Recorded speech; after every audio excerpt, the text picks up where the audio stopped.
Hello, everyone, Always. and welcome to episode 10 of Saints Abroad. Footy Abroad. Up the Sainers. We're the back, Sainers. baby. The Saints, here we go. Yeah, Ross yeah. Ball. Ross Ball. We are here. It is episode 10. Little milestone, lads. We'll get to that in a minute, but glad to have everyone's company. We've got a big show tonight. 3 of us will be on tonight. We're going to get some fan cams in later on, so would love to see some of your faces, and you can bring any topic that you like. Let's not mess about. You know what, Jake, mate? Yep. You look happy today. What's the story, mate? How are you? Oh, I'm really good, boys. Hope everyone watching is very well as well.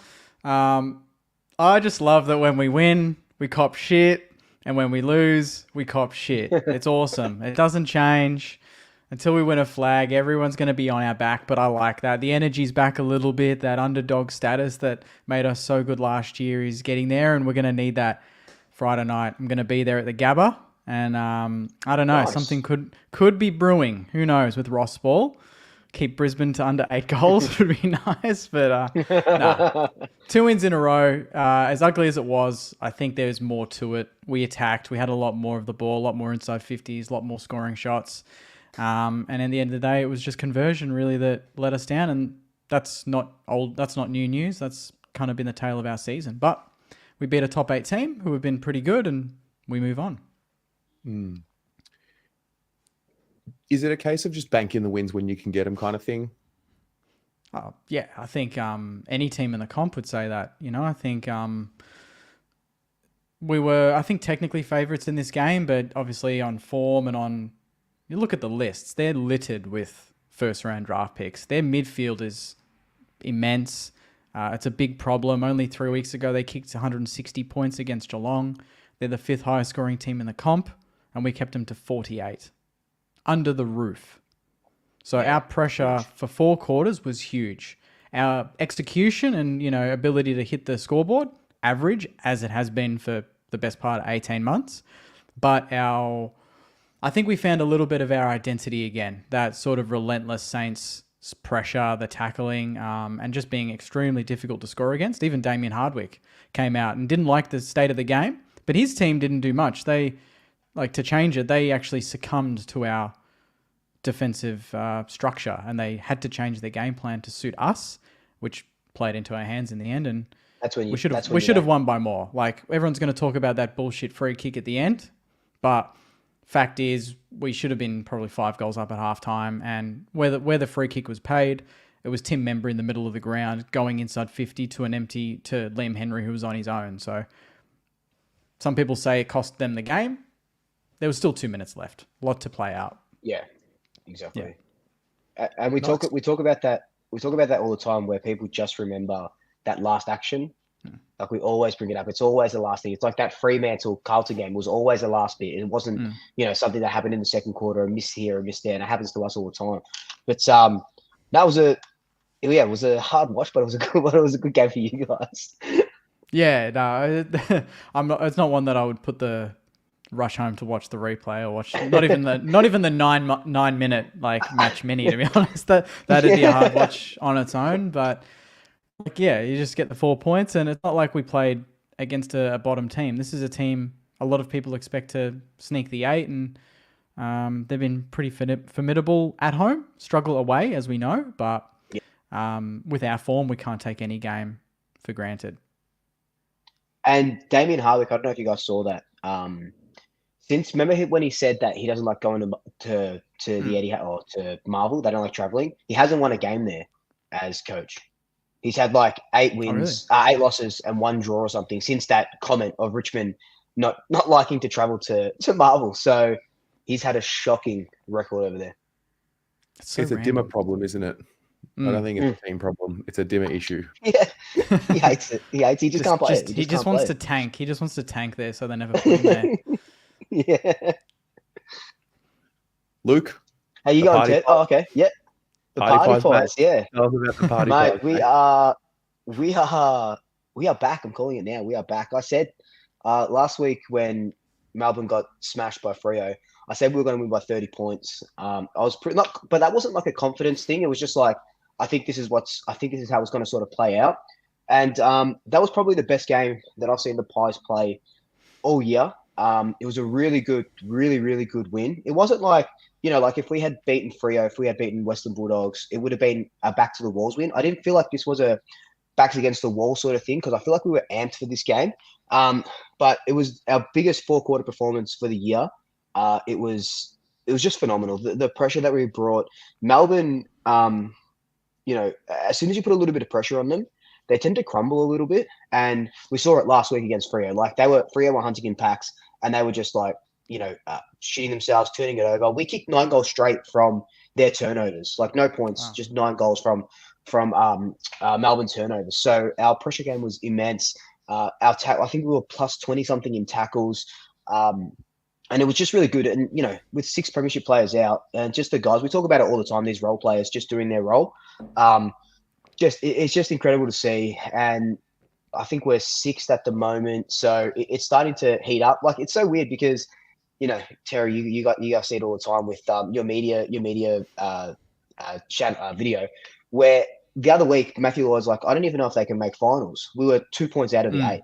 And now, now because there's like 4 or 5 teams on buys this week, we have a chance if we beat North Melbourne, if we have a chance to put it up to 2nd or 3rd. Like, a week is such a long time in football. But obviously the media just needs something to talk about, needs to sell papers, needs to get clicks. But it was crazy to see, and how good we look with a key forward. Like, I know our key forward was Nathan Kruger, but just having a big bodied person just there, and Ash Johnson, I love him, but he's not a full forward. He's not a number 1 target. He's a third tall, right? But Nathan Kruger, that big bashed body, what Dan McStay should be if he wasn't injured. It's just incredible to have a focal point who's just going to put their guts on the line. He hasn't played for 400 days in the senior side. Hadn't kicked a goal in 700 days or something like that. So it's just insane what can happen when you have someone who's super tall, super big, and you're not kicking to sort of Bobby Hill or Joe Richards to try and kick you 3-4 goals a game. And it just changed our whole dynamic. And I kind of feel sorry for North Melbourne now coming up against them. Do you feel like you've got this mental edge over Melbourne? Like, which I thought was there before what happened late last year. Yeah. I think it's always a good game between us and Melbourne. They beat us early last year only by 4 points, but I feel like history shows in the last 10 years we just have it over the top of them. And now with this, unfortunately, this sort of Brayshaw thing, it just kicked up a notch. But you're right. Before that, it was always fiery. It was always a fiery game. It makes for it's an entertainment business. It makes for good entertainment. The clips, the highlights, but they're kind of becoming for us anyway, or for me anyway. They're kind of becoming up there with the Blues and Essendon with a team that I really dislike. And I don't know why, because Melbourne have done nothing for so long, obviously beside that premiership, but like before that, but now they're starting to, it might be a fan movement though. That's, how it always is. It's always the fans that sort of make you don't dislike a team. But yeah, it's good to see them sort of capitulating. They should have been a dynasty team. I mean, we could probably talk about this for an hour, but they should have been a dynasty team. And it's nice to see them sitting pretty at 10th. Yeah. I did see your post game. Oh no, you posted a pre-game as well. The Stephen May comments. Always loved him. I had to. Had to. That's so good. It's so good. Like and he didn't even have that good of a game. If you're gonna put your money where your mouth is, you got to do it on the biggest stage. But so how are you, mate? You guys are sitting very pretty in 2nd. We are going well. We're going okay. Yeah, it's been it was just a weekend of reflection because it was 12 months to the day that we had the loss to them last year, and it wasn't just that loss that was the worst of them. It was 8 of 9 losses, and things look awful. I just found myself getting super reflective. I don't usually do that with games because you build it up, you play the game, you go to the next one. It is worth 4 points. Rivalry games are a bit different. Pies and Essendon bring out something else, but just forced me to sit and just smell and look around and be like, fuck, look at where we've come from. Look what we've done in 12 months. Like, job's not done. I'm not getting too ahead of myself, but I just think since that night last year, we've gone 20 wins and 6 losses. And, you know, it's just kind of, I wish I could just tell myself, just hang in one more week. Because, the turnaround's been stunning. We were good. I thought we were the more clinical side of the night. You know, when you play a top 4 side and you give it your all, and then they're just more efficient. They got less inside 50s, and they're clinical. That was us, and I don't think we've done that. Yeah, they had 20 I can more. remember following. We haven't been that more. team. Yeah, it's nuts. And you know, our stars didn't really steal the show. Like De Koning led our possessions with 24. Our next best was 23 with Hewitt, and then it was just I think role player can be a little bit disrespectful, but the guys that aren't the household names. I mean, Elijah Holland steps up. Hollands, I was just about to say, he had a really good game. You know, just so it was a real team performance, and we've got the bye. We're 9-4. We're sitting second, and you know, it looks like we're going to make a nice charge to the second half of the year, and you know, hopefully we just stay healthy. And then I really do think we're a shot. I think we're a shot at it this year. So with the bye, who do you guys play straight up after?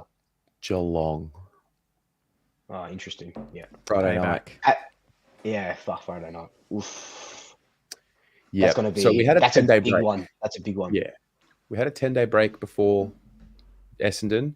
Then we will have had 11-day break before Geelong. So rested bodies. I don't know if Chera, Martin, Motlop, these guys come straight in, but they will be available. And so we'll start getting more of the team back, and selection headaches are coming because it's really hard to drop some of these guys that are in the side. Maybe one or two you can probably say, that just not at the level that some of these other guys are. But once you start talking about the third and fourth player coming in, it's tough. But I don't know. This is kind of new for me. Not going to lie. Yeah. What's so Geelong? What happened last year with Geelong? You guys we played them this year. We only played them like 6 weeks ago. It was that classic. What happened with us against Essendon is what happened against Geelong. We had more inside 50s. You know, we had a good run of play. Yeah. Geelong were just clinical, hurt us on the rebound. We were missing quite a few of the key players, but whatever. No excuses. They were better than us on the night. They were undefeated. They were at the peak of their powers. And so I think if we are the real deal, then we'll beat the Cats. I think it'll be a big statement. Mm-hmm. Yeah. Far out. Big second half for all of our teams, really. Can we all? It's going to be. I think we actually might be able to. Terry, we might play each other first week. Terry, we might play each other first week of finals, man. Jeez, I need to have another sip of this wine. We need to win. I did the ladder predictor last week for the podcast, and I had us in 8th percentage ahead of Geelong. And we were 13-10, and we dropped games to. It's kind of like either Adelaide and Adelaide, but I think that's probably winnable now. They don't look good. Brisbane was one that I thought we would drop, and then it was probably Sydney or Carlton. Those were kind of the other worry ones. I was pretty confident against everyone else because it was all Marvel. Like Port at Marvel, Gold Coast. I think we play away, but we've beaten them already. We played Geelong at Marvel. I think we've got a double up against Melbourne or Hawthorn. Winnable. They're all winnable, really. So who knows? Who knows, boys? But week by week, huh? There's something about that last game against the Saints, Jake. It is, isn't it? It's like, get to it, and I'm like, oh, what's it going to be? Like, are they going to play for a spot in the fight? That's what I mean. You for top 4, us for the 8. Jeez. That'd be massive. It's 22 all over again. Oh, Luke. And we could actually that'd be the one game where we actually start. For Saints though. It'll be the one where they just need to get in, and you guys. There's no way Carlton don't have top 4 sewn up by fucking round 24. Nah, I reckon in the next month it'll be comfortable. I recken. One game at a time, boys. Just you just don't like talking about you're a jinx. Yes. No, that's the one blue bagger that's not getting ahead. That's not talking it up yet. I've never heard you and Palmer are the only ones that say 1 week at a time. Everyone else is like, I've got the premiership tattoos straight on me, mate. So yeah. Nah, if it's no prelim, then it's a fail for the year for the Baggers. Got to back up at least the prelim from last year. You're right. No, you are right. We have to be aiming for top 4. I don't want to be playing. I think everyone, like, you just don't. It's looking this way that you don't want to play Sydney at the SCG in any final. They're good at the MCG though. Anyway, they're good everywhere. Fuck, they're a good. They're just so quick. They're just good. Their mids are the biggest thing. They score for fun. Goulden, Warner, Heaney, you get 6 goals out of them every single week. That's outrageous. It's crazy. They're all academies, aren't they? Heaney and Goulden are definitely academy players. Yeah. Mm-hmm. I think Warner might be as well. That's fucked. It's freaky team. Yeah. But look, we'll get into it. Lots to cover. I got one question though. I'm just curious. Yeah. This is a big call. Has Melbourne missed their window? Yep, they're done. I think they've missed it. They're not mentally there anymore. Nah, I think they had too many chances that they blew at the G in recent years to make a granny at the G, and I think they've missed it. I think the best have gone.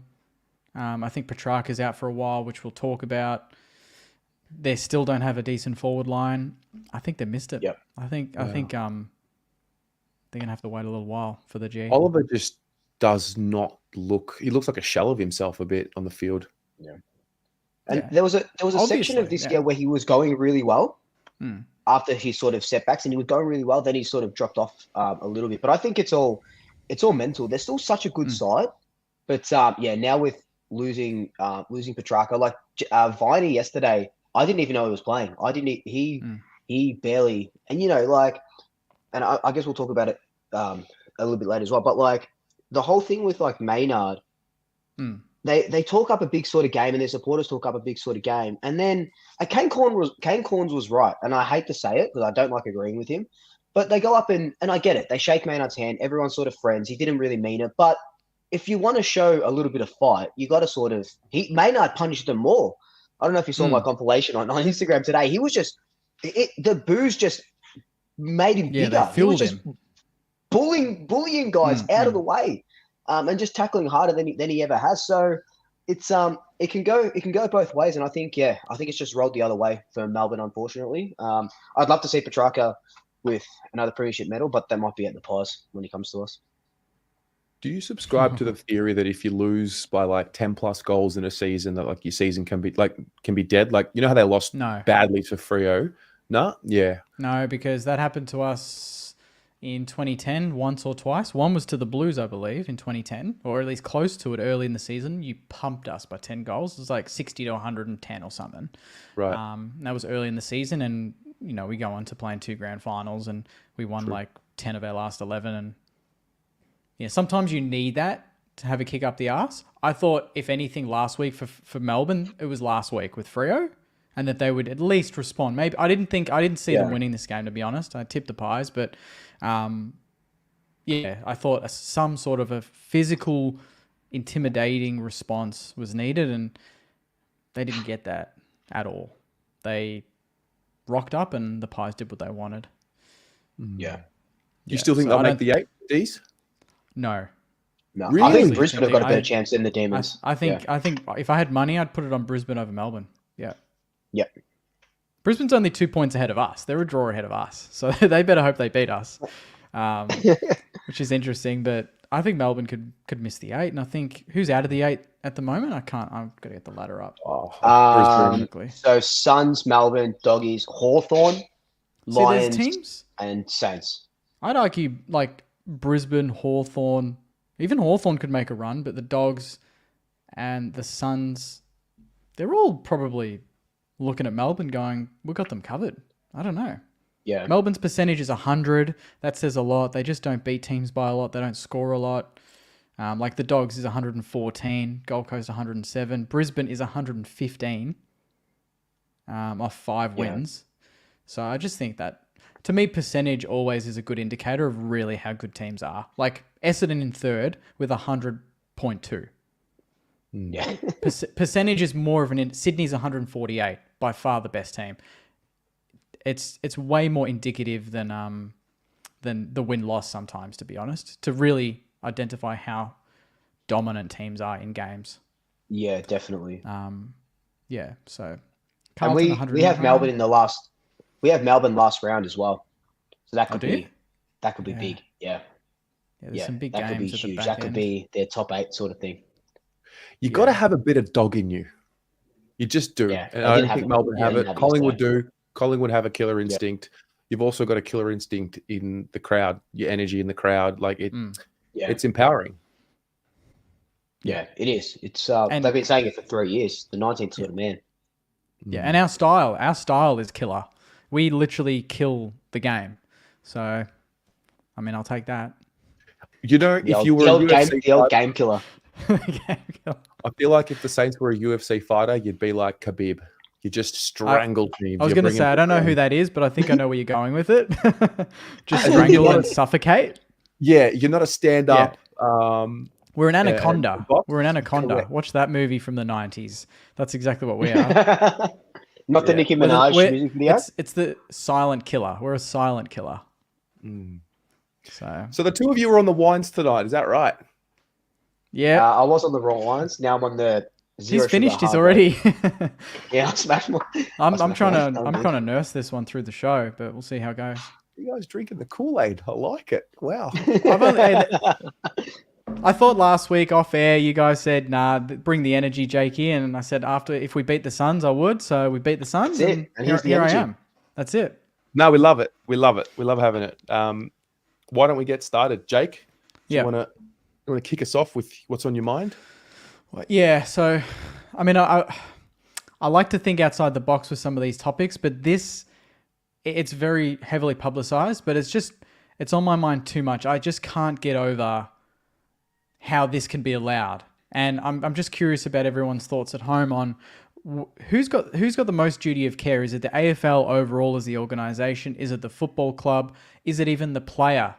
Because I think the general AFL player, and even I felt this playing even juniors, for South Yarra, that you had to always be strong. You had to always put your body on the line, even if you probably shouldn't have, or, you go back on the ground because you want to be the hero. You don't want to look like you're soft, right? I feel like in this case, that's kind of the reason why this has happened. Petrarca feels like he has to win for his team. He has to guide his team through adversity, right? He's suffered, now let me just list this to you. He's suffered 4 broken ribs, lacerations to the spleen, which can have delayed reaction and long-term effects, which are serious. And it says a small puncture to the lung, but any puncture to a lung can be life-threatening and obviously very, very serious. He had that and he's come back on, and then the docs have come out and said, yeah, we're happy with how everything's gone. I feel like we are so focused, and obviously it's a very sensitive topic, we are so focused on concussion and head trauma and delayed concussion and obviously post-career, how that can affect someone long-term, and it's very, very serious, I know. But are we so focused on that these sort of injuries seem less significant because we're letting players back on the ground? This is a very serious injury to a star player. And even just looking at his reaction when he was initially injured, he was hurting. Like, it wasn't just, I can keep going. He was like something's wrong. Like, he needs to be rushed to the emergency. So what's stopping him post-career? Say he's got a few other problems. He can't breathe. Maybe he's punctured lung. Something happens. He can't play sport long-term. And that's his career. He loses out on contracts, on money, sponsorships. What's stopping him and his family from going to the AFL and potentially suing them? I'm just curious about who's more in control in these situations. Does the player at the end get the final say and say, I want to come on? Is it the docs? And why isn't the AFL being the controlling organization that we know it is? They control every facet of the umpiring. They continually change that and put a focus on that. How is this not being brought to attention more? Because it's happened with, who else has it happened with this year? Cameron, was it Murphy as well? I can't remember if it was Murphy. A couple of other players where It's concussion Yeah, it and then happens all come the back time. on. Yeah. It happens all the time. But this, to me, is a step too far. It's a step too far. And Melbourne would never winning this game, even with Petrarca, to be honest, the way they're playing. So what are you guys' thoughts? Who's got the most responsibility here? I think we talked about this a while ago with the concussion thing. There needs to be an independent doctor. Yeah, Pommy's talked about Because it, yeah. Oh, is he? Yeah. Because Petrarca in his Instagram said, this is on me. I wanted to come back on. It's not the doctors, but it needs to be back on the okay, yeah, you want to come on. We know that you're the spiritual leader of this club.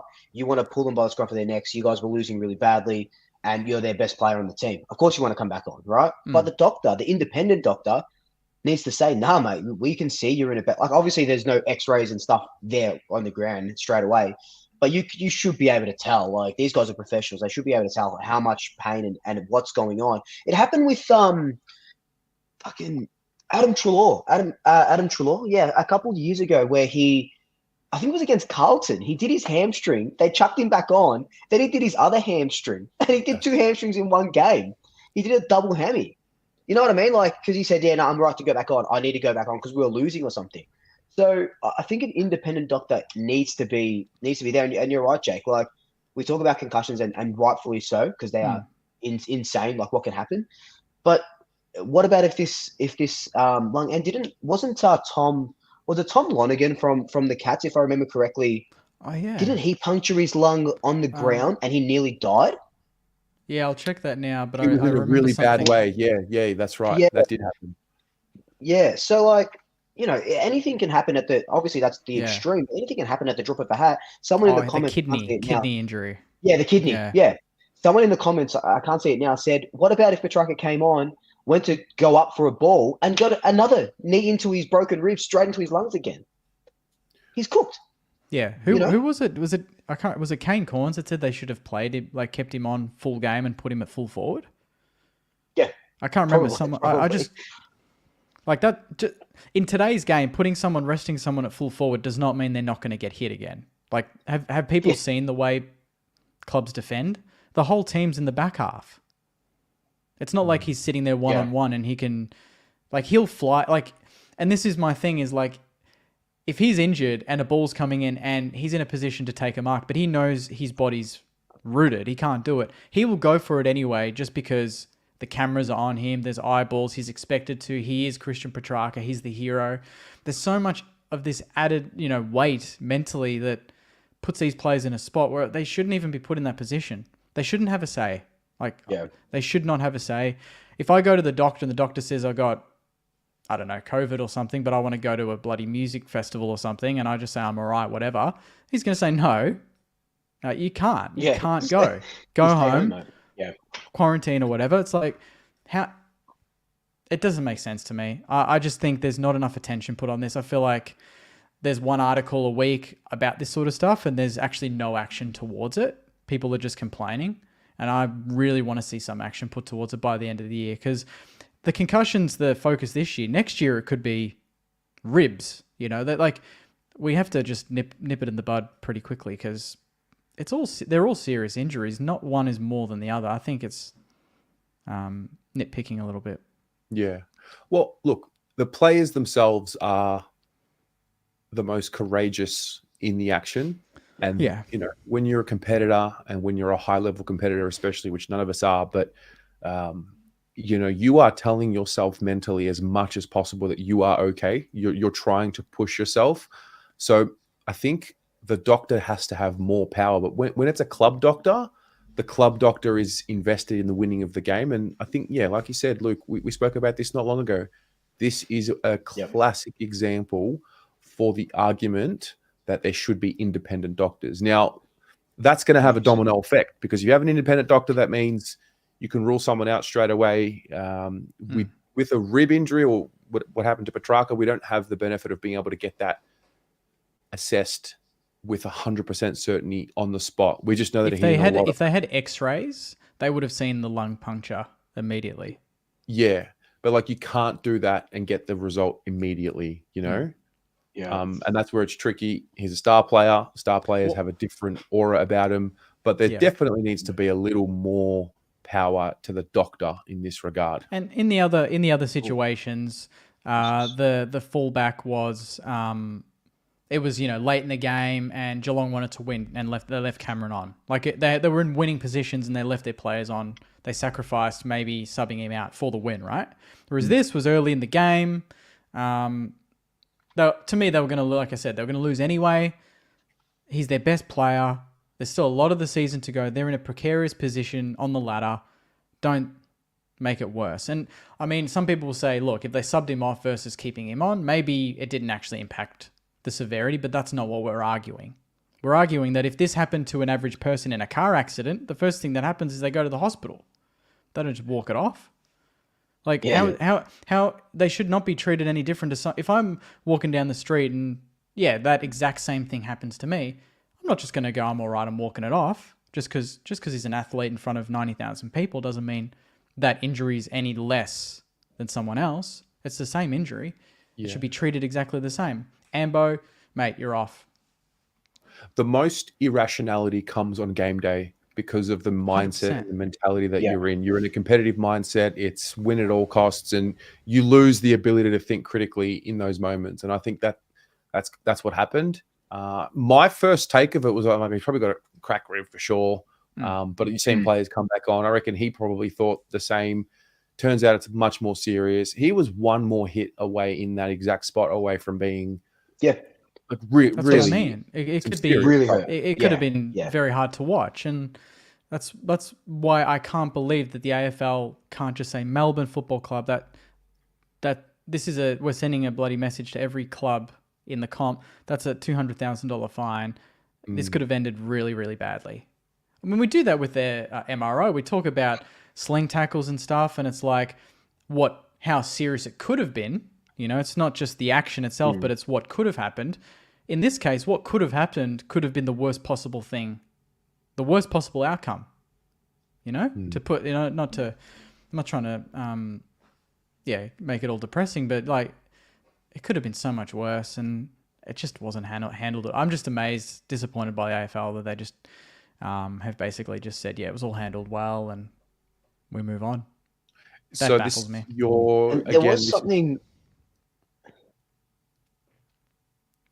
Yeah, go. Sorry, no, go Terry. Go Terry. I was going to say, I was just going to say that there was something. Melbourne. Oh. Go, mate. Go.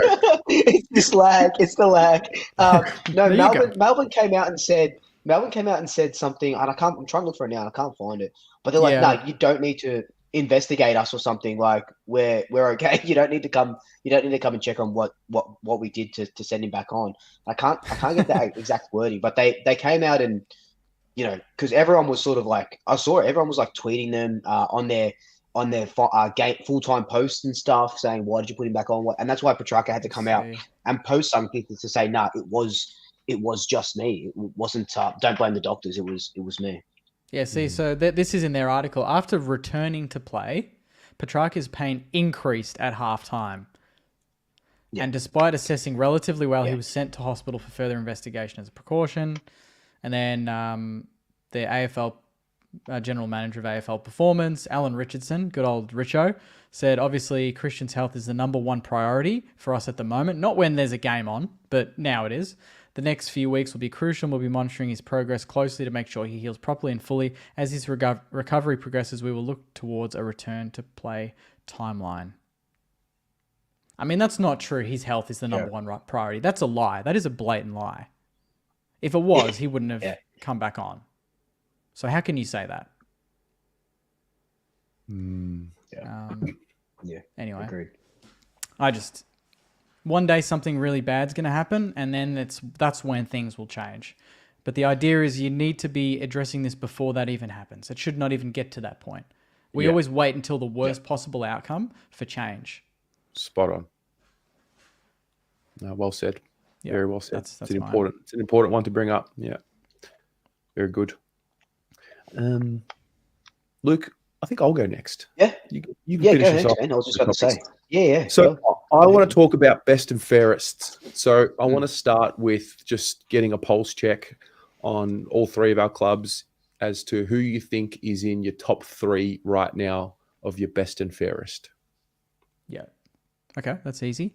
I will go Rowan Marshall, marginally ahead of Brad Hill, and Josh Battle in third. Josh Bell in third. Hill's second is huge. Yeah. Yeah, I think Hill's been Hill's had a exceptional, really good to be season. honest. Yeah. And obviously Nice. Marshall, I think, has been pretty elite. Yeah. Yeah. What about you, Luke? Tez? Oh, Okay. Yeah, go. You go. You go. Okay. So cute. I got Nick Dacos first, obviously. I think Jack Crisp has had a stellar 6 weeks since Mitchell and DeGoey have gone down. He had a really slow start, but these last 6 weeks he's just been boosted up. He obviously won the player of the match yesterday, so I think he's second at the moment, and I think third would be probably would have been Pendlebury had he not gotten injured these last couple of weeks. So I'm going to say as a smoky, because I've said it for so long and I'm on the record saying it, I think Darcy Cameron might round off third because he's just holding his own. He had a really good 5-week patch, been down a little bit, but I think he's done enough to kind of sit third, just where we are at the moment. Probably doesn't finish there, but right now I think he's I think the big Darcy's third. Nice. I've got Cripps steaming away at the moment. 100%. Ahead of, and I also think that he'll be right up there in the Brownlow in this very moment in time. Yep. And then I've got Nick Newman, who's a guy that just doesn't get as much love outside as what he does on the inside.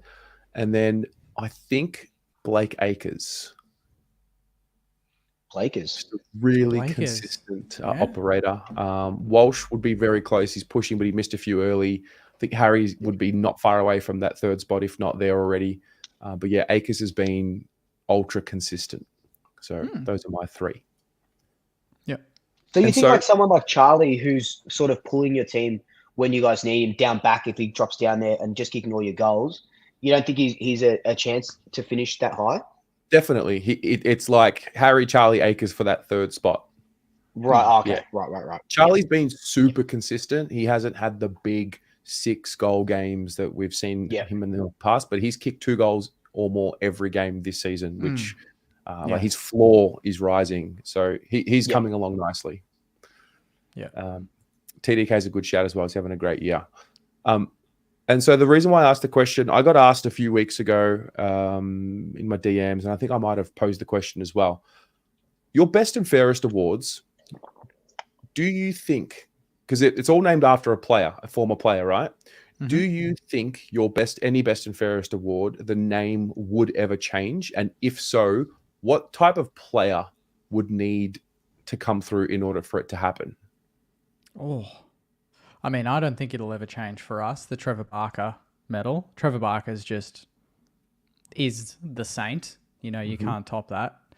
And all of our other awards are under, Lenny Hayes Award, Robert Harvey Award. We've got all them kind of listed as the sort of secondary awards to the actual best and fairest. But who would be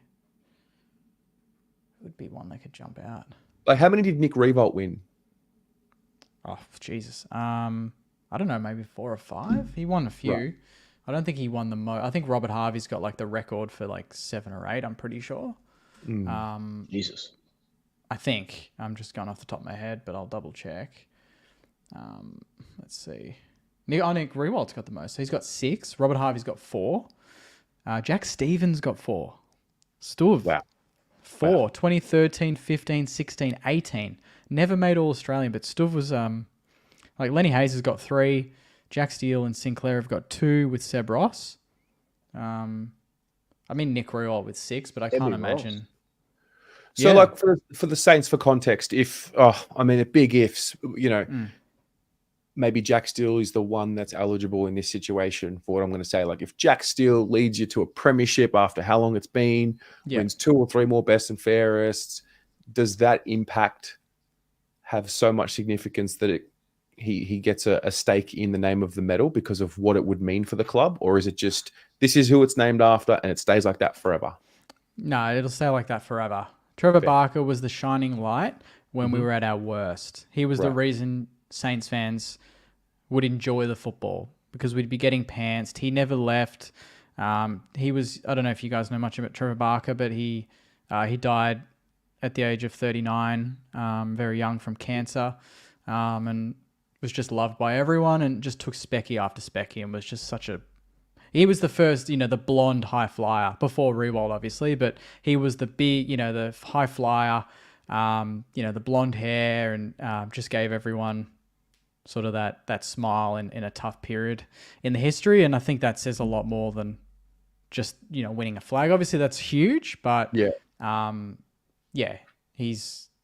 I don't know. He just embodies everything that is St Kilda. So I don't think it would ever change. No. Luke, will the Pendlebury Award ever become a thing?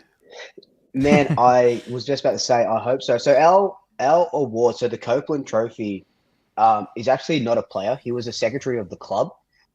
So back when we started, I think he was secretary for like nearly 30 years, and he brought Victoria Park to what it is, or not today, but what it was to hold matches.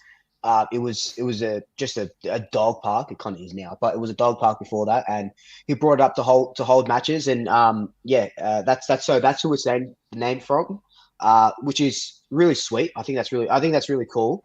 But if anyone was to get a best and fairest named after him, you'd think it would be Pendlebury just because of his sort of CV. But then you look at it and you think, oh, Buckley's won 6 Copelands, Pendlebury's only won 5, and he's probably not going to win another one. So do you give it to the guy with the most, or do you give it to arguably the greatest player in Collingwood's history? I think Pendlebury will get an award. There'll be an award named after Pendlebury when he finishes up, just in general, just a general award. Because we got like, I don't know much about your guys' awards, but we've got like, the Gavin Brown Award for like toughest player, the Darren Mullane Award for like the best clubman, this and this, the Collier Trophy and all this sort of stuff. So I think Pendlebury needs one that sort of encapsulates a player's achievements more so than what they did sort of for the season or something like that. You mean it's kind of like a secondary, like not a Collingwood Hall of Fame award, but something in that realm. Yeah, something in that realm that sort of, it probably sits just under like a Copeland. Like Copeland's like the best thing you can get at the club, and it just sits under that because it's better than the best clubman. It's better than best first year player. Probably just like encapsulates all of that. It's a good question because I'd love an award to be named after the greatest player that we've ever seen put on a black and white jersey. But then I guess like the same, like if you go back 10 years and you brought that same topic up, Nick Reel would have been the one, obviously. Yeah. But 10 years on, that hasn't changed. So I just think these awards are just so ingrained in every club's history that it would almost be impossible for them to change. I don't know what you think, Terry, if you think the Carlton one what's the Carlton one called? So this is interesting, right? So our award is called the John Nichols. Yes. The John Nichols Medal. It changed in 2004, the trophy. Right. So John Nichols won the Robert Reynolds Trophy for Carlton's best and fairest player on 5 occasions. So 1959 in only his 3rd season, and then 63, 65, 66, 67. In the 11 seasons from 59 to 69, he never placed outside the top 3. So obviously excellence over a long period of time. And the trophy was renamed after him in 2004. Now, I guess Pendlebury was the only one out of the 3 of us where I thought, wow, you've had so much impact at your club. I mean, am I right in saying Pendlebury's the GOAT for Collingwood? Like, he's the best? Yeah. So I think it would have to be a player that transcends what has already been by some margin. Now, Cripps, if we go on to win a flag or 2 or 3, for example, and Cripps leads us there, like maybe you make the case. Now, John Nichols did great things for a lot longer than what Cripps has already. Cripps is not done with his career. I don't think it will ever change. I think Carlton's a club. Like, we've got such a rich history.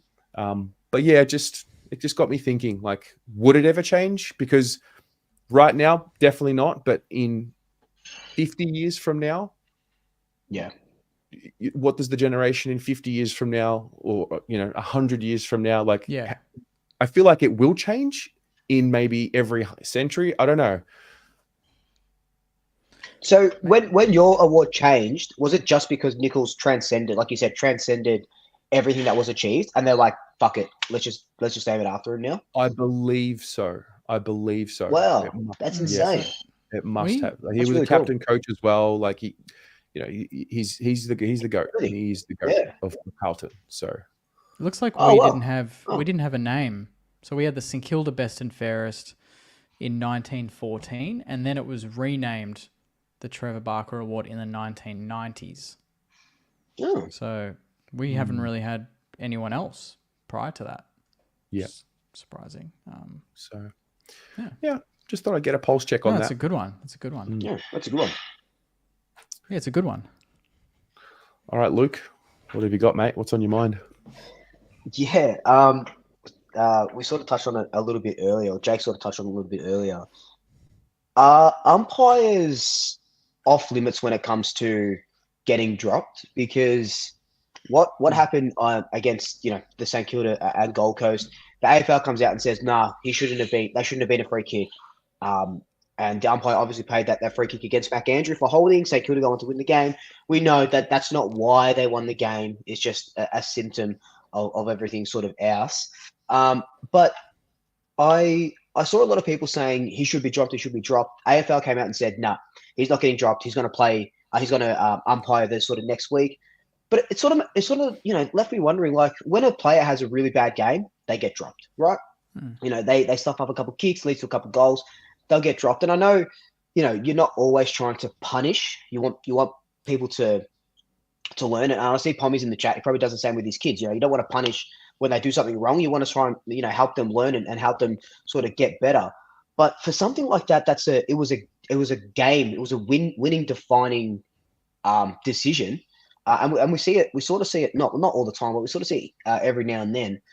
I think for the AFL to come out and say, yes, it's bad. As soon as the AFL come out and say, yeah, that was a bad call, that umpire, he's not going to be trusted the next game when he sort of umpires a next game. He's going to have such a microscope on him, and he might start not calling things that are there because he's too scared, and he might go, or he can go the complete opposite way and start calling things that sort of aren't there anymore because he is scared. So I think just drop him down to the VFL for a weekend and just or however that it sort of works. I don't really know how the umpiring hierarchy works if they do go to the VFL or not. But I just think, especially for something like that, and for the AFL to admit it, the AFL they hate admitting when they're wrong, and for the AFL to admit that they're wrong and then say, "Nah, but he's going to umpire again," it sort of makes you wonder. Like, I'd hate to have him as an umpire if he's umpiring against us against North. The comparison with dropping a player, I kind of get, but I also don't, because a player gets dropped with a body of work. So it's not like he's had 19 really good kicks and then he has one shit kick and they lose the game and you drop it. Because you're like, on the body of work, he's played really well. So you would have to go back and look at the entire game, the last couple of games that he's umpired, and see if there's any trends there where he's made the wrong call, and then you would drop him. So you wouldn't drop him based on... I wouldn't drop him based on that one decision. Yep. You would have to look back on his last maybe month of football or even just the last 2 games and see, is this a consistent thing? Is he really misunderstanding a fundamental rule of the game?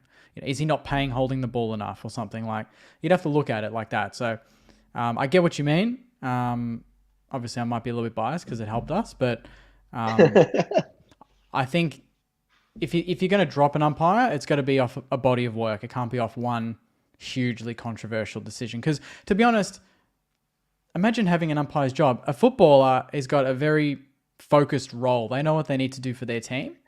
An umpire, it's all skewed. It's all interpretation. It's all go with your gut in the heat of the moment with people watching on television. And, you see one umpire pay one thing and you're like, oh, maybe that is that correct? And then they pay a completely different thing. It would confuse the hell out of an umpire. So I think they got a hard job, as much as I, get annoyed by them. I think dropping him would be harsh. But if it's a trend, then it's a different story. Just like a player. So they definitely do get dropped. It does happen. They definitely, either they're taken off primetime games or they're taken off AFL rostered games for the week after, whatever the case may be. That definitely does happen. There's a few elements here, though. Number one, we've added a 4th umpire on the field. So you sort of diluted the pool a little bit because you've added another brain on the field. And then, you know what it makes me think of? Like, I don't know if it's a crisis. I don't know what the numbers are, but I can't imagine that there's a booming industry of up and coming young umpires that want to umpire. And so that's where it's a real slippery slope. We all get frustrated at umpires. I think the Elliot Yeo decision being called, and then the one on, who was it? Someone else not being called doesn't make sense with the dragging in rule. There's inconsistencies that was every against week. us. Yeah. Sorry. Yeah, that's right. There's inconsistencies every week. The game is grey. The game is inconsistent. You almost have to beat your opponent and beat the unknown 10, 15%. That is the uncontrollable calls that might go against you in a game. It's a real slippery one because I don't know how many umpires are in the reserves to come up and have a crack at the big time. And can you imagine the anxiety of being an umpire, like the pressure? Yeah, fuck. You need to be able to handle it. Yeah, it's a tough gig. But you're right. I think it is a hard one, and probably one that's we don't really have an answer for. But someone said here, where is it? Richard B. Flat said the goal umpire got dropped that did the Crows Swans game last year with his the one there it is with the point, and that was a game defining call, and now that sort of can't happen again because but that was a point, wasn't it? Yeah, he called it a point, so that's not reviewed. I personally think that's the AFL trying to save face and trying to look like they care and try to make action, and so they just dropped him for the sake of it because they can't reverse the result. So, that's different because it was an obvious error and it actually did decide the game, whereas the umpiring decision on the weekend, we still would have had the ball. Tim Membry still would have had the ball 60 out going inside 50. There was still 2 minutes to go, so you can't categorically say it cost one team or the other, whereas this was a definitive final action of the game, cost the team. Yeah. So that's why they dropped him, just because they wanted to look like they cared. When you get to the pointy end of the season, like the granny, that's the big one for umpires, like who gets rostered on for the grand final. And those individual calls are the difference between you umpiring that game or not, So you'd like to think, no, for sure. I think the best performing umpire throughout the season gets to umpire the granny. But there's so much they look at. They look at the decisions. They look at their positioning on the field as well. Would love to know what a review looks like for an umpire. Yeah, just in their bunker. Yeah, that'd be sick. Yeah, just get 18 fans in the room. Well, someone mentioned it. I think it's good to bring up. What is your thoughts? Because it happened. I think it was I was watching the game. I can't remember who it was, but umpires. So we've got 4 umpires on the field. The umpire, and it happens all the time. The umpire that's right there in the thick of the action, 5 meters away, calls play on. The other umpire that's 150 meters away goes, nah, that's fucking dropping the ball. And everyone just stops and goes, yeah, all right, well, it must be dropping the ball. I would love for a little chit chat at the end. Get both of them and go, what did you see? What did you see? Why did you pay it? I want to know. What are you hiding? Tell me how a guy that had a worse angle from 200 meters away paid it. Yeah. And the guy that's, looking right at it. I mean, they had one on the weekend in our game. It was obviously a classic crypto plug, but Josh Battle marked it. Josh Battle marked it like a meter in play. Oh, and they had to bring it back to review. And it stopped your run. And the umpire's watching it. It's not like it's a crowd of players and he's clunked it on the line. It's Josh Battle and no one, and the umpire's just watching him. And he's like, I need to go to review. It's like, how? How? What are you doing? Yeah. It's so funny and frustrating. But I think we know why they do it. Crypto. Ding, The crypto conspiracy. It's the 85 mil a year. Yep. that crypto money, baby. Money talks. Yeah. But I would love an umpire to be someone to CMC said it. Umpire post game, not a presser, but like just a rundown of what they what they saw, what they, from each of the game, pick out a controversial thing. And I guess they're sort of doing it. Laura Kane's sort of doing it. The head of officiating is kind of doing it, but only when something super controversial happens. But I'd love a little bit of a rundown, a little bit of a what about BT? Go roams the umpires' change rooms or something for a change, Oh, that'd be great. I still think 4 umpires is too many, to be honest. It's too much. I saw the game as great 3, one that covers the midfield, one that covers each end. Job done. I see 4 as being overkill, and that's where you see that double up, like you said, of one umpire missing it and the other umpire calling it. Too many cooks in the kitchen, I think someone mentioned in the comments there. Does Ray Chamberlain still go on SEN with Jared and do that weekly? He does. He does. I love that. I think that is part of that solution. So good. It's so good. Yeah. Yeah.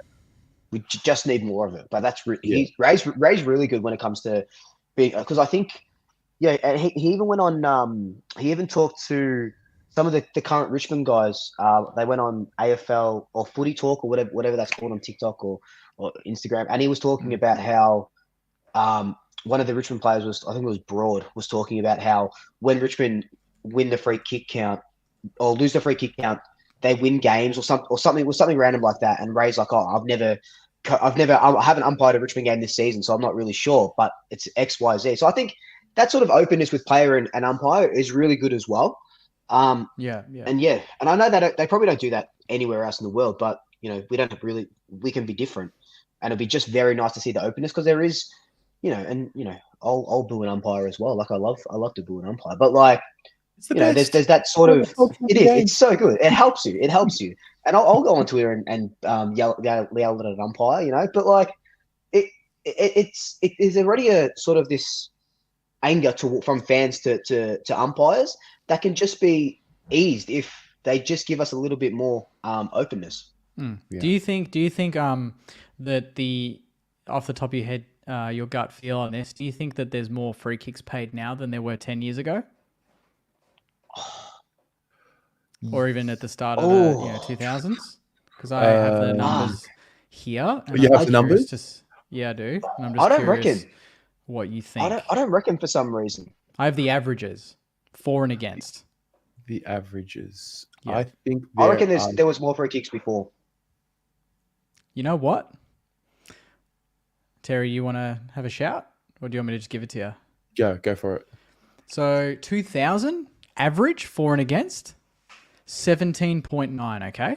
17.9. So roughly 36 free kicks a game, yeah? Let's just round that. 2024 so far, 18.1. It's almost identical to 20 years ago. Shit.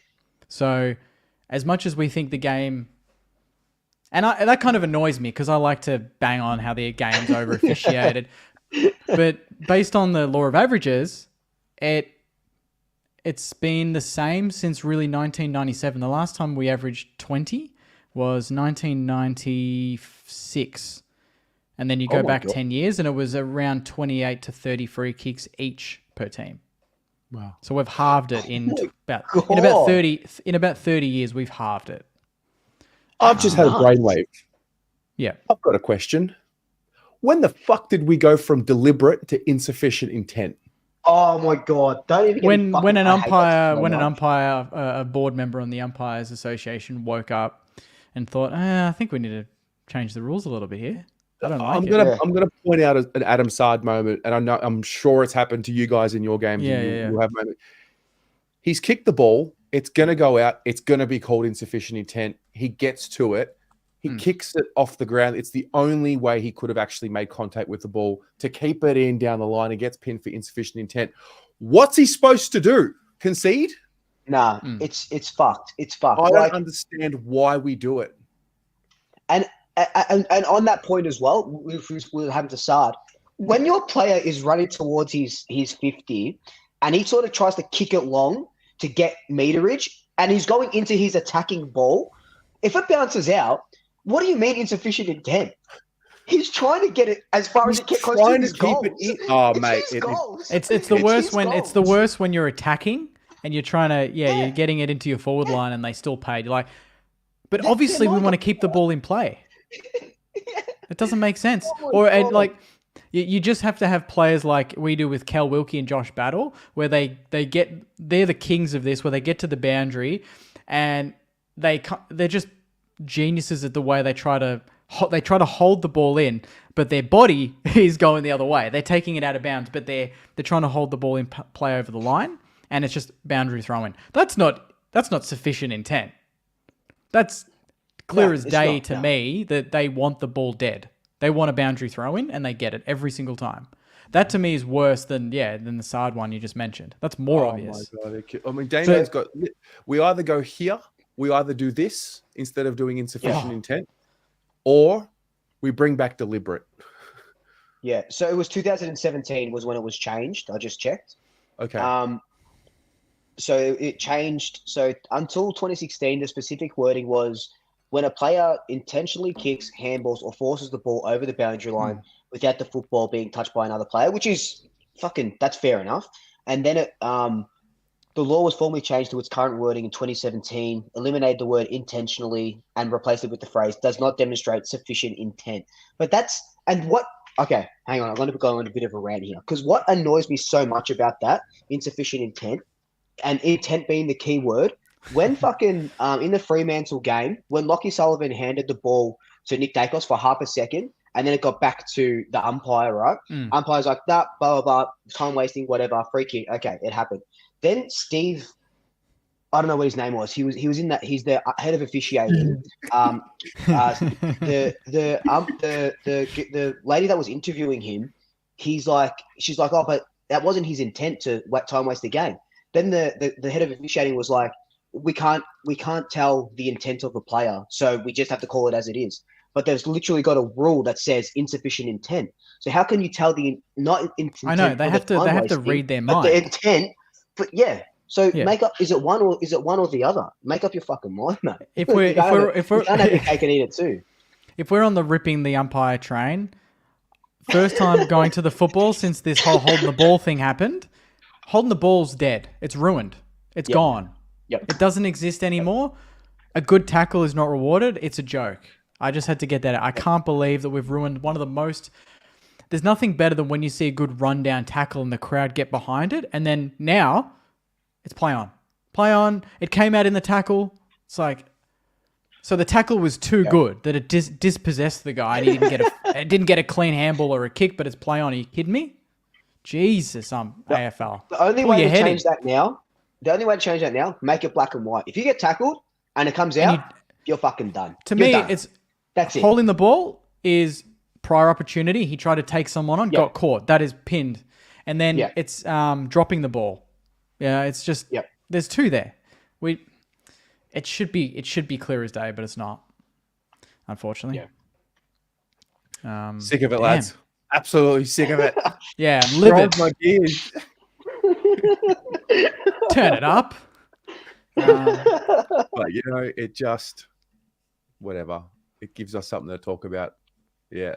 I just think we've just gone so far into insufficient intent that players that are trying to keep the ball in and making sufficient intent to not give away a free kick for insufficient intent are being pinned. And I think we've just got to tidy that up. The new one that I agree. The new one that kind of got me on the weekend that I was a little bit annoyed about was like block in a marking contest where King's going for it. There's Higo and a defender, and Higo's kind of like, he's the small, right? He's not flying for the football. So he's obviously going to try and impede the run of someone going to spoil King. King marks it, but it's a block. But in general play, a block is a shepherd and it's fine. So where did that change in a marking contest? I'm just very confused by that. So we want our smalls, we want everyone to fly for the ball because no one can protect the space for King for the number one target to mark the football. I just find that random. But a shepherd is fine, but a block is different. I just don't see the difference. And I think we want the game to be so... I mean, it's already even because the rules apply to both teams. If you say you can block, both teams can block, so bring it on. I don't understand how we're trying to make it... We're trying to cover all paper over the cracks with all these extra rules. Let Jack Higgins block. If he can do it successfully, he's benefiting his team. And if Say we're playing Carlton, they do that for Kerno. It's benefiting them. It's a good contest. It's strategy. To me, we're taking a lot of the strategy out of the game. Yeah, Anyway, I've that's definitely my taken the rant- strategy. my out of rant the game, done. That's for sure. Blocks are the new holding the ball. They're dead. Maybe we should have a segment every week. Howler of the week from your game. Oh, that'd be sick. Oh, good one. That'd be good. Actually, no, that's Yep. a good one. Let's do that every week. What was Yeah. the biggest howler Yeah, from let's your do it. game? All right. Yeah, Well, I mean, has it, done. and it has to favour my team, or can I just No, pick the back it end? doesn't have to. It doesn't have to. Actually, Ainsworth, he got a shitty one directly in front, and he kicked it. That was soft as. Oh, that do you was reckon- so soft. Do you remember?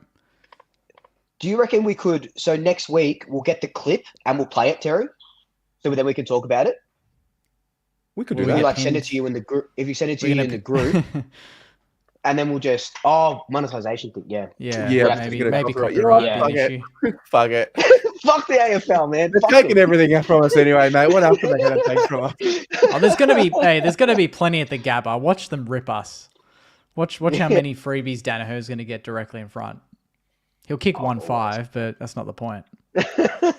Speaking of, is it time to go through our locks of the week? Can Yeah, we, let's do can we it. give ourselves a Yep. bit of a round of applause for our efforts Is that- last week? Is that 2 weeks in a row was that at least two all weeks three in of a us row. got it? We've Yeah. nailed it, eh? Yep. Hawthorn for me both weeks. And Back you know to back what? Hawks, yeah. I'm backing it up. I'm going the triple, baby. I'm going Hawthorn to Oh, ruin Dusty's day. I reckon it's going to happen. They're going to be Oh. up and about, and I reckon they're going to get the job done. The Hawks, they want finals, and they want to ruin Dusty's day. Bring it on. That's mine. All right. Oh shit. Luke, you got a lock of the week? Okay. Now, hear me out. Hear me out. So there's not obviously we've got we've got six teams not playing. Yeah. And the only one that's sort of appealing to me at the moment, there's two. The Giants and Port and Adelaide and Sydney. Now, this is gonna sound really stupid, but Mhm. my lock of the week is Adelaide and Adelaide Oval against Sydney.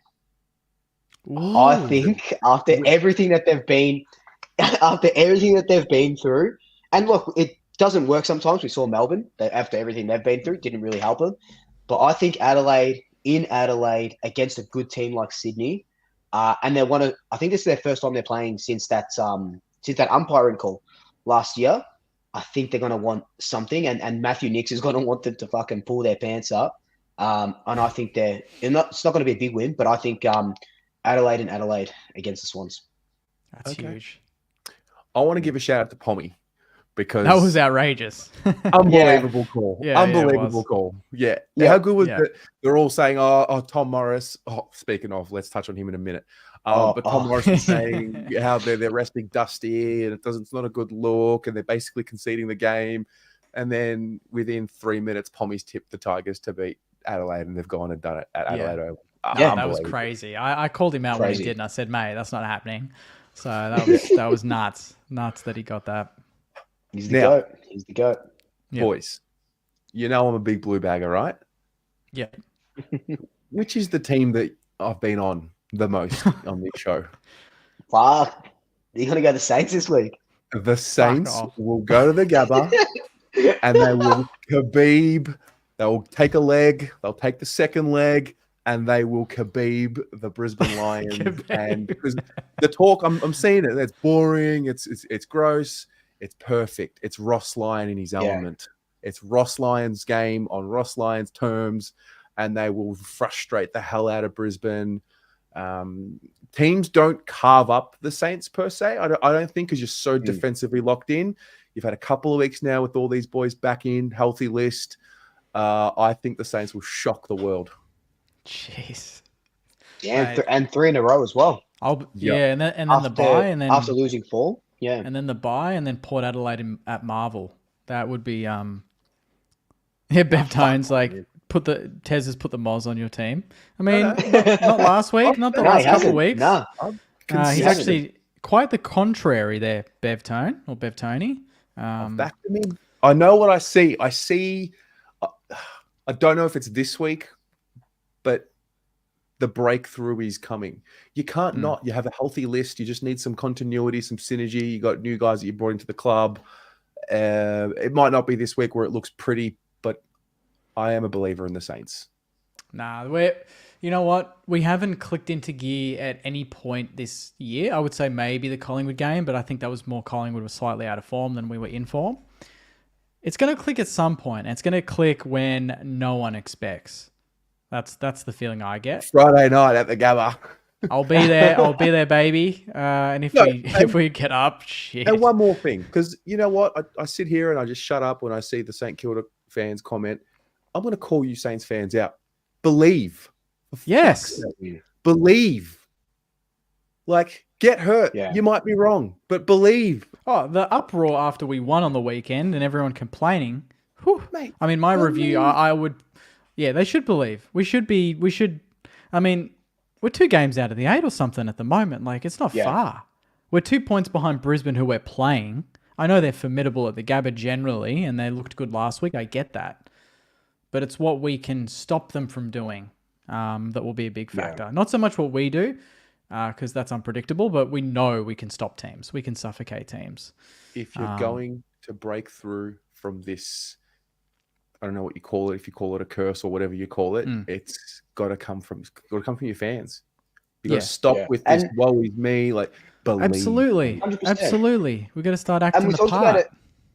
We talked about it last week when I talked about my. I predicted 30 points, and people saying jinx, and it's like, why? And someone who was it? Marcos just said, "What's the point of supporting if you're not going to believe?" Different if you're North Melbourne supporter, right? But if you're a team that's got a good team on the park and you've seen good football, fucking have fun with the whole week. Don't say, you're not shit. You haven't lost the last 12 games. Don't go, fuck, man, we're going up to Brisbane. Oh, it's the Gabba. Oh, it's this. Oh, it's that. I'm like, no, look, we might knock off Brisbane. We might not. Just smell the roses. Stop and smell the roses. And Brad Crouch. Brad Crouch is going to be in. Brad Crouch is back this week. He's had 4 weeks at the VFL, and he's had 30 plus pretty much every week and dominated. So it could be the first time we see a nice little midfield with Rowe, Steele, Dow, Hunter Clark, Crouch, Sinks, Owens. Oh man, we need a good midfield performance in this game, and we battered the Suns, so that's a good warm up, to be honest, because the Suns have as good a midfield as the Lions, I think, if not better. If not better. So yeah, they're crazy. And I don't know, the Lions can be a bit of a downhill skier. Things go well, everything beatable. Flows. They are beatable. Yeah, I mean, Gabba's we know not a that fortress anymore. It's not, and who knows? They're the sort of team that could get a bit up and about after they beat the Doggies and get a bit arrogant and, think, back at home, it's just going to happen. And we rock up and give them a bit of a reality check. So fingers crossed. If there's a way to start believing again, it's doing something big on Friday. So I want to see Jake throwing pot shots at all of us next week because he's up and about getting too cocky. Hey, this won't be this won't be a glass. This will be the bottle, but no, it'll be huge. It'll be huge if we do it. I've never been to Brizzy, never been to the Gabba. Nice. So I'm feeling like we could go there and I don't say it a lot, but go there and do a job. Just be really focused in the roles. Windy on Neil, give him hell. He did that to Took Miller on the weekend and took him to the cleaners, I thought. And he's done it before on Neil, so I think. And Harris Andrews on Max King. Fuck Neil. That's always a huge. Yeah. But no Dougal Howard. Zane Cordy comes back, so Hipwood kicking 6. Although Hipwood does that once a year, to be honest. He's not the major worry. I think more Danaher and Charlie Cameron, to be honest, but it'll be interesting. Right. So there you go. I have another question about the ladder. Who will go into the 8 and who will come out of the 8 from what you've seen so far? I'm gonna continue the momentum. Oh, so currently who's in the 8? As in, we have the 8 right now. I might share my screen so we can do this together. Yeah. So if I go here, this is the ladder. Yes. Look at who's in. Mm-hmm. Look at who's out. Yeah. Who's coming in and who's going out. Okay. I'm going to go. I think the Cats can drop out. I think the Cats and the Giants are on the edge. I was going to look at their form. Yeah. 1 win in 5. Mm. Yeah, Giants are teetering. They'll beat Port Adelaide though. But I think, and this is going to sound really, again, I think I'm just on this thing because I just say stupid shit. But I think Essendon might not drop out of the 8, but they might drop to the bottom of the 8 at least. I think they're, and I've said this to the 10 weeks that we've been on, they're third for it's just they've just been given a favourable draw because fair enough because they didn't do too well last season, that's just how the draw works. I think they're one of the biggest pretenders in the 8 at the moment. It's amazing for the AFL to have, us, Carlton, and Essendon vying for that sort of top 4 spot. But I think Essendon, and they're only 2 points ahead of Port Adelaide. Yeah, 2 points ahead of us. Yeah, they could lose a couple games. Giants can win a couple. Actually, yeah. I think interesting. I'll I don't think they're change going to have an end of the season. Essendon and the Cats, they're on the edge big time. Nice. What is it about the Essendon Cats and the that you Cats. think is not real?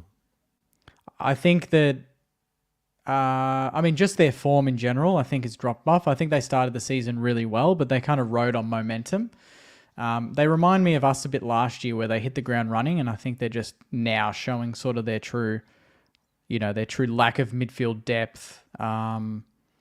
And they're relying too heavily on Cameron because Tom Hawkins isn't delivering their back line. If it's not Tom Stewart, they don't have anyone. I think they're relying on too much on too few. That's what I think.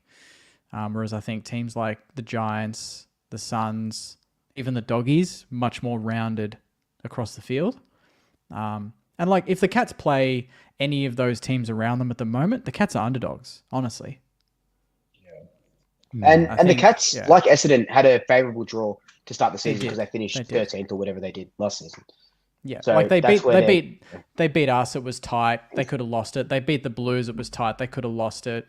There's been a couple of, and I think they got Carlton in a fortnight. I think they'll lose that, and then the Suns or the Doggies win a couple. The Giants they drop right down to 8th, 9th in a week with that bye. So. I think the Cats are one to watch, and I think the Bombers have had a very favourable draw there. I was sort of saying if Carlton beat Geelong in that next game that we play in a couple of weeks, I still think Geelong as long as they're healthy, I think they've got too much experience. I'm sort of looking at it like it'd be a proper statement to the comp that we're the real deal if we beat Geelong on that Friday night. But that's if Geelong are still good. I was going to say, I don't think beating Geelong will be a statement. To be honest, I would be very, very shocked if Carlton don't win comfortably. I'm saying that now, 2 weeks out. Yeah, I think you're a 5 to 6 goal better team than them straight off the bat. Yep. Okay. Wait. So who? Sorry, let me just recap. Luke, who was your in and out? So I think Essendon come out. Yep. Essendon come out and. Going in, oh fuck! There's so many teams. So many teams pre-season that we all had in the 8 for sure. Yeah, I think I want to say. I think it's hard to go past Brisbane, isn't it? Yeah, that's what I was going to say. It'd have to be Brisbane. If it's just one team in, one team out, which it probably won't be, but if it's one team in, one team out, Essendon and Brisbane for me. Essendon and Brisbane. Yeah. I think something here is going to rise, just like last year it did. We were 15th from memory. I think the Giants were 16th. Yeah. I do think the Lions will eventually make it after they slip up this week against the Saints. Oh. Am I really on the Saints? Do I really believe they're going to make the 8? We have we have a favourable draw. We have the easiest draw in the second half of the year, and that's a fact. We have like 9 of 11 or something at Marvel. Okay. And we play a lot of teams we can beat. Based off the fan sentiment, the Bombers fans are basically manifesting that they're going to screw it up. But I still think the Bombers are going to be like right there at the end, and they've banked quite a few wins. I think the Lions will come in. Oh, who's coming out? Oh my God. The Cats. You know what? Is it Port? Is it Port? I still trust. I forgot about Port. I trust Port. I trust Port more than the Cats. I think Port at least beat the teams below them. Okay. It's just they don't beat the teams above them. I think Geelong will start losing to some of the teams below them. Freo, I'm not Freo- convinced. I'm not convinced. They had a great win last week. It was amazing. Yeah. Kudos. Not convinced. I think it's Essendon's a watch. I mean, you just look at the form guy. I mean, we've seen enough of the season to know Essendon have lost 2 in a row. The Giants have won 1 of 5, and the Cats have won 1 of 5. Every other team has at least got 3 of 5 in there. And then obviously Sydney have got 5 of 5. That says a lot. And then you look outside the 8. Hawthorn have won 4 of 5. They're a chance. The Lions have only lost 1 of 5. We've won 2 in a row. The Suns, Melbourne, I think are cooked. Yeah, I think it's Brisbane, it's Hawthorn, the Saints. All right. Hey, Luke, did you end up finding out the name of my mate? No, I didn't. I didn't see him at the end. I think I might actually. You know what I'll do after this? I'll screenshot it and I'll put it on my Instagram. I should have done it last week. How about this? And I'll say, if you're this guy, message me. About pre-game next when we play in a about a month or so. Pre-game, I'll come and meet him face to face, and he can can tell me see you later, and I'll see if he's got the same energy then. Done. Let's do it. I'll find out. I'll find out for him. For you who he is. Okay. Should we bring some people in? Yeah, let's do it. Bring your most outrageous opinions. All right, ladies and gents, come in. Come in. I'm going to put a link in the chat. If anybody wants to come in, ask a question, bring up a topic, a theme, an issue, come prepared with your question, and we'd love to have you in. So the link's going in the chat. Hit the link. Oh, yeah. Is it in the chat for everyone, or is it just on my end? I don't know. I can copy it, and I'll copy post it. And I'll do it as well. Oh, buddy. All right. Go. Let me see. Yep, do that. Yep. So now it should be in everyone's thing. Yeah. Feel free. Come in. Let us know what's on your mind. Yep. And we'll see how this goes. Have a chat. Little chatteroo. While we're waiting for some people, do we want to quickly talk about Tom Morris? Oh, that was pretty funny. Let's talk about it. Yeah. Do Wow. we have screenshots? I don't have any on hand, but I think I've got them here. The person, so many thoughts. Like, firstly, an insane breach of privacy, just absolutely stupid. And we talked about it sort of offline. It just banter going sort of too far, and the guy that sort of hacked him, or guy or girl, went too hard too quickly. If you're going to hack someone, make it a little bit more fun, make it a little bit more believable. Say that Dusty is retiring before his 300th game, or right after his, to at least get kind of like what the fake Tom Brown account does on Twitter, makes it a little bit believable, hooks people in. But then he was just leaking DMs and stuff, and it was funny for a little bit until he started doing like the really bad stuff, leaking his number, leaking and it's just like, fuck, man, like. It could have been a good laugh, and then he or she just took it way too far. Someone did a tier list? A tier list of like the best, like top tier versus like too far. Some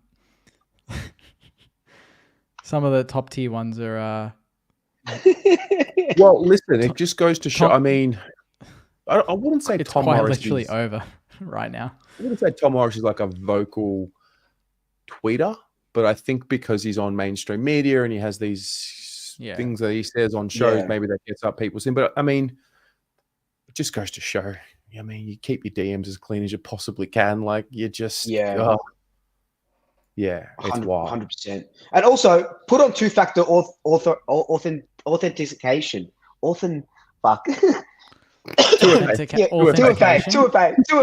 Authentication. Too many hard rated. It's crazy because he got hacked, got it back, and then got hacked again.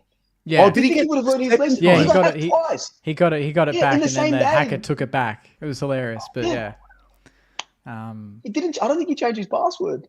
Wow. Okay. And Yeah. didn't put two-factor on, so... No, didn't put two-factor on. So Maz and Dione are asking what happened. So basically, he got hacked, and the person who hacked him shared some pretty bad tweets that sounded and read pretty bad. Shared his phone number, shared DMs, and then a bit of a fiasco happened. But yeah, I mean, it probably ties in a little bit with footy banter. This is honestly why I don't tweet anywhere near like what I used to. And I didn't really ever really cop it that badly. But I just think it's the internet. It's the most savage place in existence. Yeah. And for whatever reason, people get a green light because they see you tweeting your opinions. And I don't know, apparently that means it's funny because like, you can talk about your footy teams, you can give banter about your team winning and losing, and then it gets personal. I do think, yeah, I know. You're an interesting one because I know you now. I've gone through the cycle with you of like we would go at each other, and then we've kind of moved away from that. I think you've like cleaned it up a lot from what you used 100%. I've grown. Yeah. But the reality is because you tweet, and even though you can write something as Luke, the way I read it, the way 25 other people read it. 100%. They're absorbing it differently.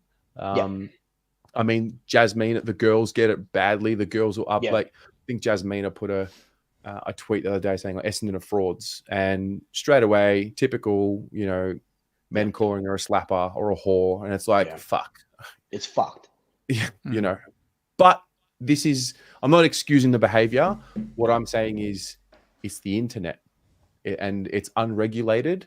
And until it is regulated, it's going to keep happening. Yeah. So it's banter's funny when you can just talk shit about other clubs and it's just other clubs. But I talk about it all the time, so it's kind of getting old for me. But you can just say, "Fuck, Carlton didn't play well today," or Carlton, Kerno played for that free kick. They go, "Yeah. What about you try and get on a roller coaster?" I'm like, what the fuck are you talking about, brother? Like, how does that got to do with Kerno? Tell me that he didn't die for the ball then. You know what I mean? Yeah. Oh, fuck it out. But it's all right. It's all good. It's tough. Yeah. All right. Jake, do you cop hate? Yeah. From opposition? Not so much this year because we've probably not been up and about as much. Last year, definitely. Yeah. But there were outside factors that that probably resulted in some added hate that was outside my control. I don't really give off hate. Like, I don't really bait opposition supporters much. That's not my style. Yeah. But yeah, I do get a few DMs after a loss every now and then saying, enjoy that one, you piece of shit and whatnot. So really? Keep them coming. Right. Absolutely. Yeah. Crazy. Yeah. Okay. For Interesting. Sure. All right. Let's get some people in. I've got Ben, all right, Evan, and Lucinda. Ben, hello, mate. Hey guys, what's going on? Ben? So about like footy superstitions and like jinxes and curses and stuff. Like, I had my birthday on the weekend, and I go for Geelong, and I realised this like a week before that Geelong had never lost on the weekend. They played my birthday like ever since I've started following footy, and then like I realised this and was telling people, and then we didn't lose. Just wondering if you have like your own like footy superstitions. You think like something will work if you do this or something like that. Do you know what's funny about that? Last week we were talking about it, and I was talking about my navy blue underwear on game day. Yeah. And then I took Tommy's advice, and he's like, "A jinx and a hoodoo, it's only real if you give it belief." So I didn't wear the underwear on Sunday night. Yeah. Oh. Yep. Oh shit. I broke it. Yep. And now he'll go the other way and never wear them again. He's never wear them them again. Yeah. It works. Yeah. My superstition used to be filming the boys running out of the banner every game. But yeah, kind of, it became like real OCD. If I wasn't there, if I was in the toilet, I'd be like, "Dad, film him." And now it's just like, no, I don't have to now. Like I'm trying to get away from it, and then I'm trying to get into the habit of jinxes aren't real. I'm trying to not manifesting it exactly like what Pommy was saying. Yeah, fuck, that was a good chat last week. That was great. It was, yeah. What am I? If I'm not seated before they run out, I feel a bit weird. But I always, when I was a kid, I always was a bit weird about like the late outs. Like even if it was like a player that was a bench player, it wasn't like a star, but they were a late out. I was like, nah, we're done. Like that's just gonna shake. That's gonna shake up the team too much. They're gonna be off their game, you know. Whereas now it doesn't happen as much. But back then, to me, it was a bad omen. But yeah, it's probably a bit of an overreaction as a young kid. Yeah. Very good. So what was yours Thanks, again? Ben. It was the birthday?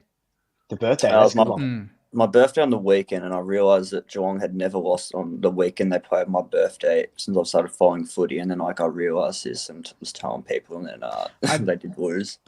Yeah, if you were North or something, I'd be more impressed. But you're Geelong, and they win every weekend. So Yeah.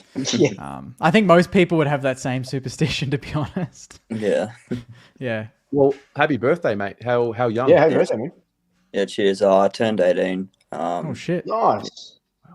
So I had my party after the game as well, but it didn't. I didn't let it like affect like my mood and stuff. That's good. So, yeah. That's good. Also, Happy birthday, mate.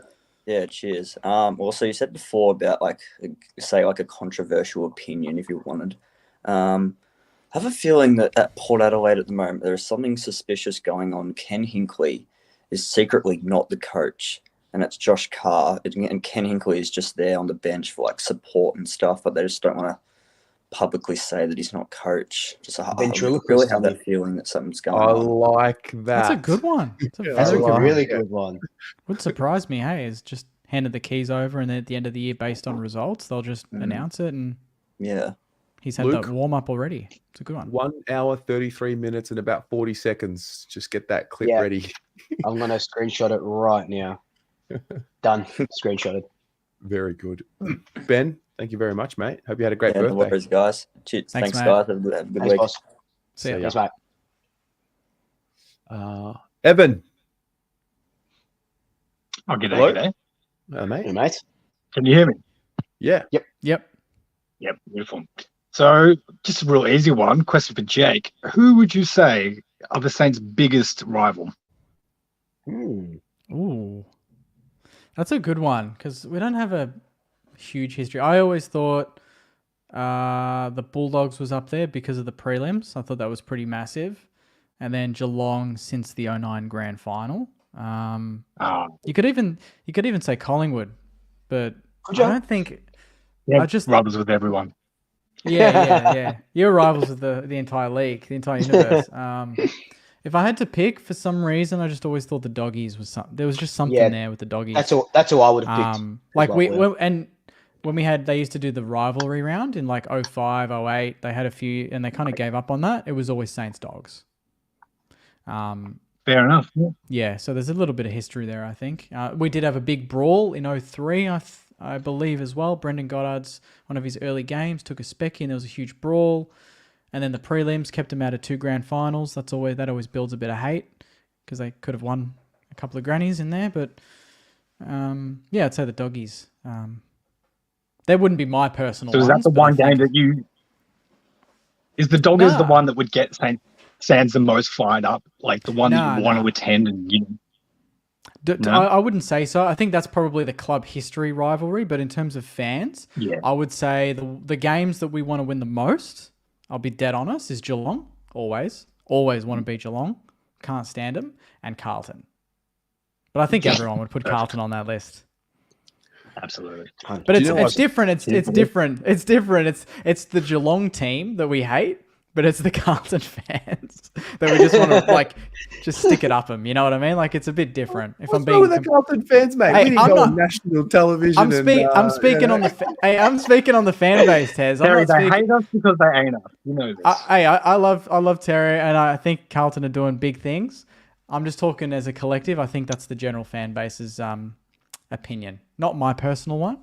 Don't clip me, Swoop. All right, don't clip me. I'll get a literal clip next week. Yeah. Mate.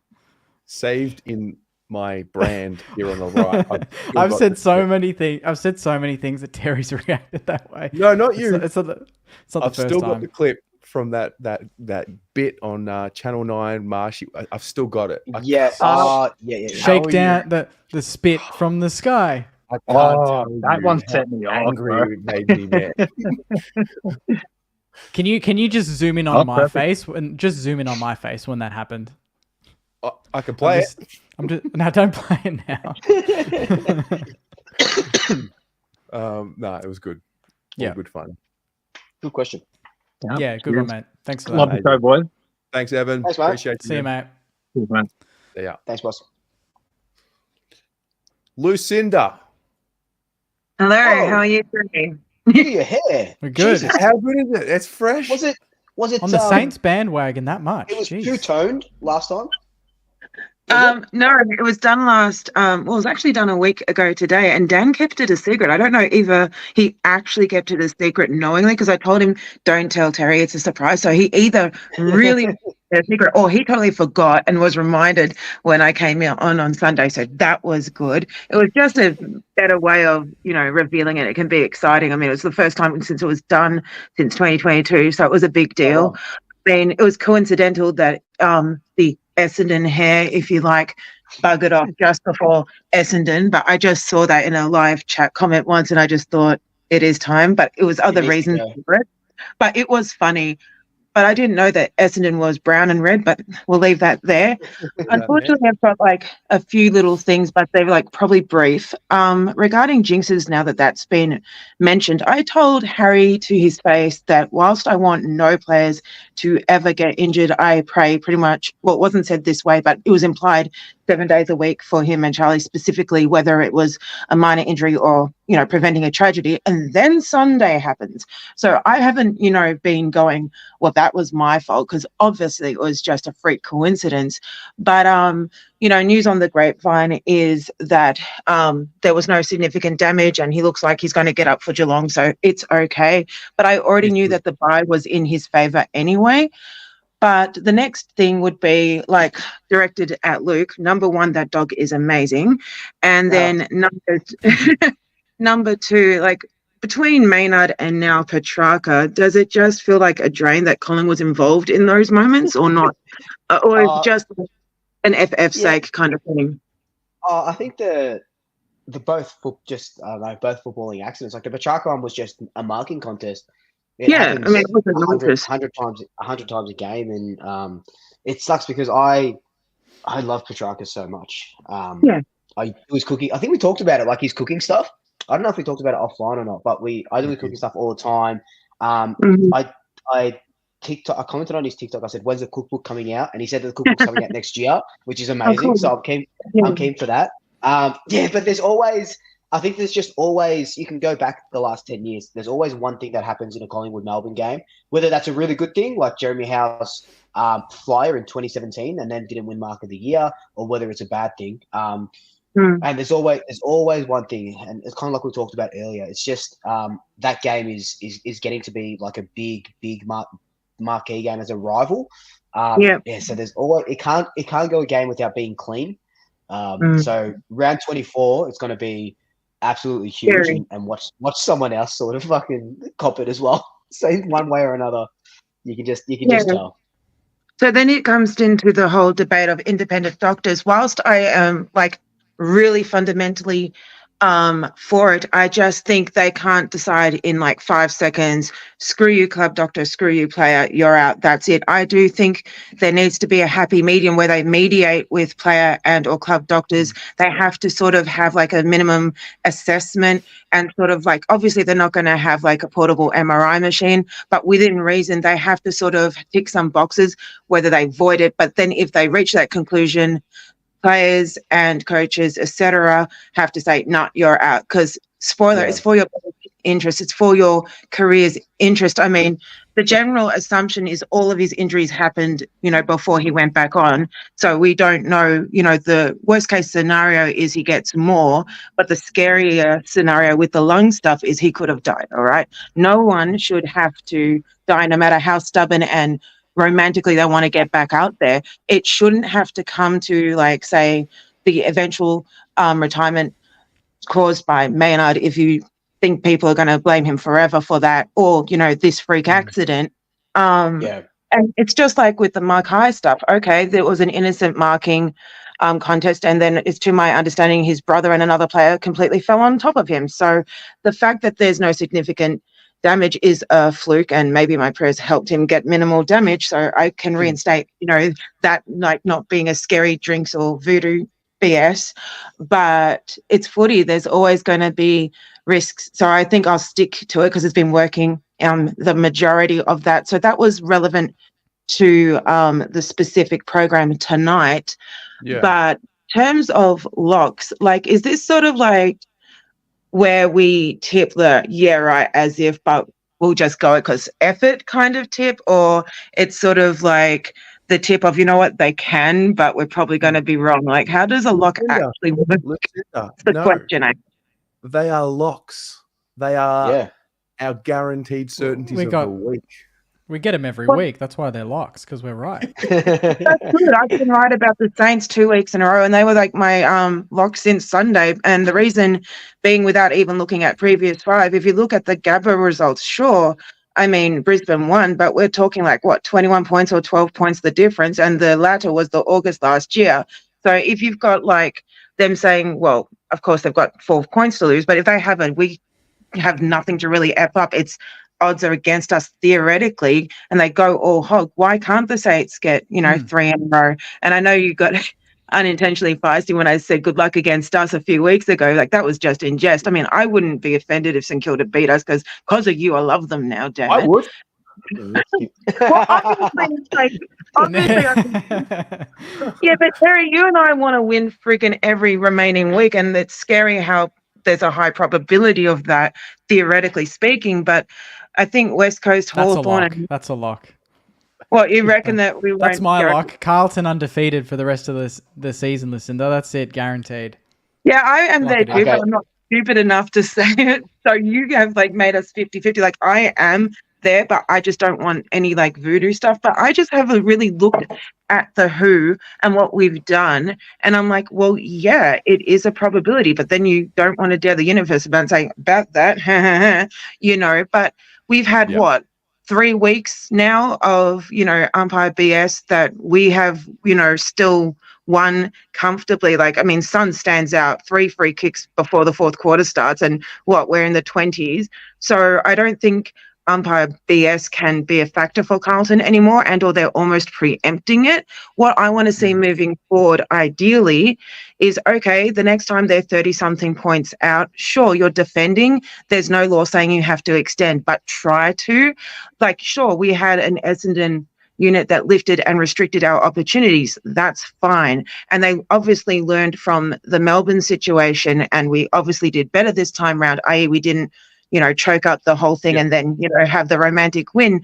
But I think we need to have a happy medium of those 2 scenarios, hopefully no more like 5 seconds to go things. And then, boom, as romantic as the semi was, and obviously, ironically, ghosting deja vu, for them this year. I mean, I do kind of feel like Carlton would owe it to themselves more than its fan base to sort of know where they're at 2 to 5 minutes to go. I mean, it's an unpopular opinion, but the men in yellow kept Adelaide margin close for them to pull off that freak 3-goal, 2-point steal in the beginning.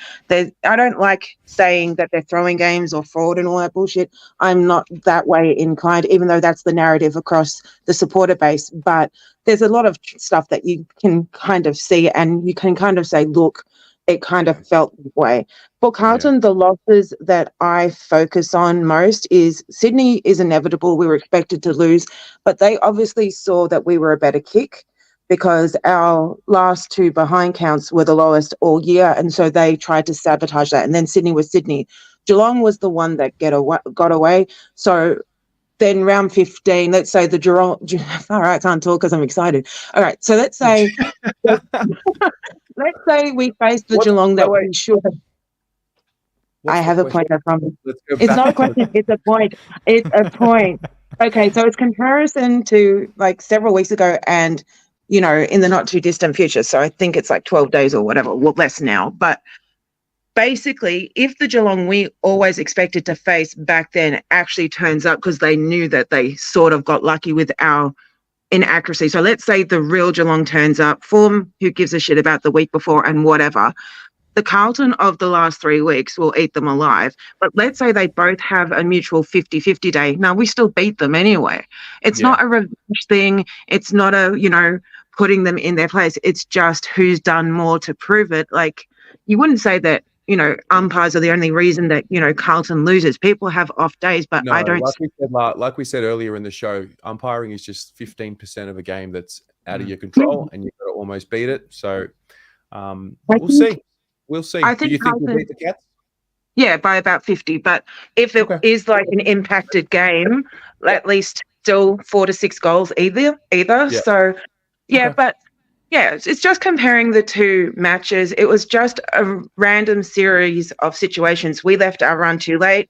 That being said, umpires and or, Geelong included, because Geelong were still good even on running on 50%.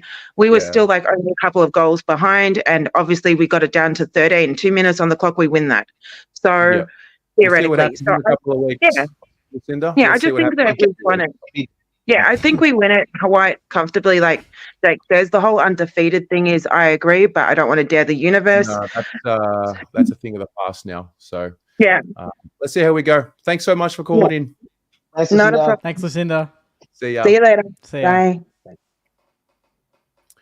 Anthony. Hello, lads. Hey. Wow, 2 pies. I don't know about this, boys. Nah. I thought I'd come in and it's create about an time. outnumber in favour of Collingwood and help It's out about- Swoop Luke here. It's about time, man. Far out. How are we? All we good? Good, Not mate. bad. Good. Not bad. Good. That's it. I want to come in with the statement, and I don't know if it's a big take, but I'd like to get your thoughts on it, all three of you, and obviously all from different walks of life. But I want to know, and this is my unpopular opinion, will the AFL crowd ever transcend beyond the rudimental chants and fanfare that we see within the game? So chants, environment, all that sort of stuff. I mean, Terry, you know a lot about the EPL. Luke, you go for Man City. Jake, I don't know if you're too Arsenal, privy to... very big fan. Yeah. Big fan. What are we thinking? I don't think it'll change. No. Do you think we're too stubborn, like as a culture, or do you think we need to keep our own identity as Australians when it comes to the crowds? I mean, for us at least, I don't know how much you know, but we've got a Bay Isle 29, and Marshy runs that, and they literally write chants for every single player, and they sing them every time they kick a goal. There was a year where the club actually did get recordings of that, and they played that at Marvel after every goal. Oh, that's cool. Wasn't taken well. Yeah. For some reason. Really? People saw it as a bit cringe, a bit cheesy. Yeah. I thought they were great. But I just don't think it'll, at least from my experience, I haven't seen in my lifetime anything that shows there's any sort of development in the way. If anything, I think crowds are quieter now than they were when I was a kid. I really do think games are much quieter. Fans are almost too focused on the game being too perfect, at least from my perspective on the weekend. Like, I've gone to games when I was a kid and Saints weren't going very well, but the crowd was fully involved and it was holding, like, you can't even scream holding the ball anymore because you know it's not going to be paid. You know what I mean? Like, I think just the way the game is, it just saps all energy out of the crowd, which is disappointing. So, yeah, I would say I can't see it changing too much, to be honest. Yeah, I'd love for it to change. Like, I'm sick of just the chants where you're just spelling out your team name. Like, it's just sort of, you know what I mean? Like that sort of thing. But it's like you said, Jake, it's it's not gonna change anytime soon. I would love to see full crowd chants like the EPL and that sort of stuff, but it's that's not what we do. That's not our sort of Australian sporting culture, and you rarely see it at the soccer as well. Like I've been to a couple of A-League games and stuff. Even there, not that. I guess it's a little bit different as well, but it's not as big either. I just don't think it's in us. The only chance you're going to get is the Collingwood chant and a ball every couple of seconds, which is like spine tingling. It is. Yeah, 100% of the games. Yeah, 100%. But it's not the sort of chance that you see. It's like the EPL and stuff. What the fans get away with is just crazy. Like what they can say is just we just don't do that here. Yeah, it's fucking nuts. But yeah, I think there's a few things here. The Collingwood chant's the best thing I've heard, and I think one of the most underrated things that I have heard, which doesn't sound as good on the TV as what it is in real life. Jake, you'll hear it this week when the Brisbane Lions kick a goal and they're singing. Yeah. It drowns you out. It's actually really cool. Like it's a different experience. I think Charlie Cameron a cappella, Country Road. Yeah. Like it's powerful. I think I would love to see more of it. We are blessed to have a POM on the channel who really understands the culture and teaches us a little bit about the chanting and the singing and where its origins are.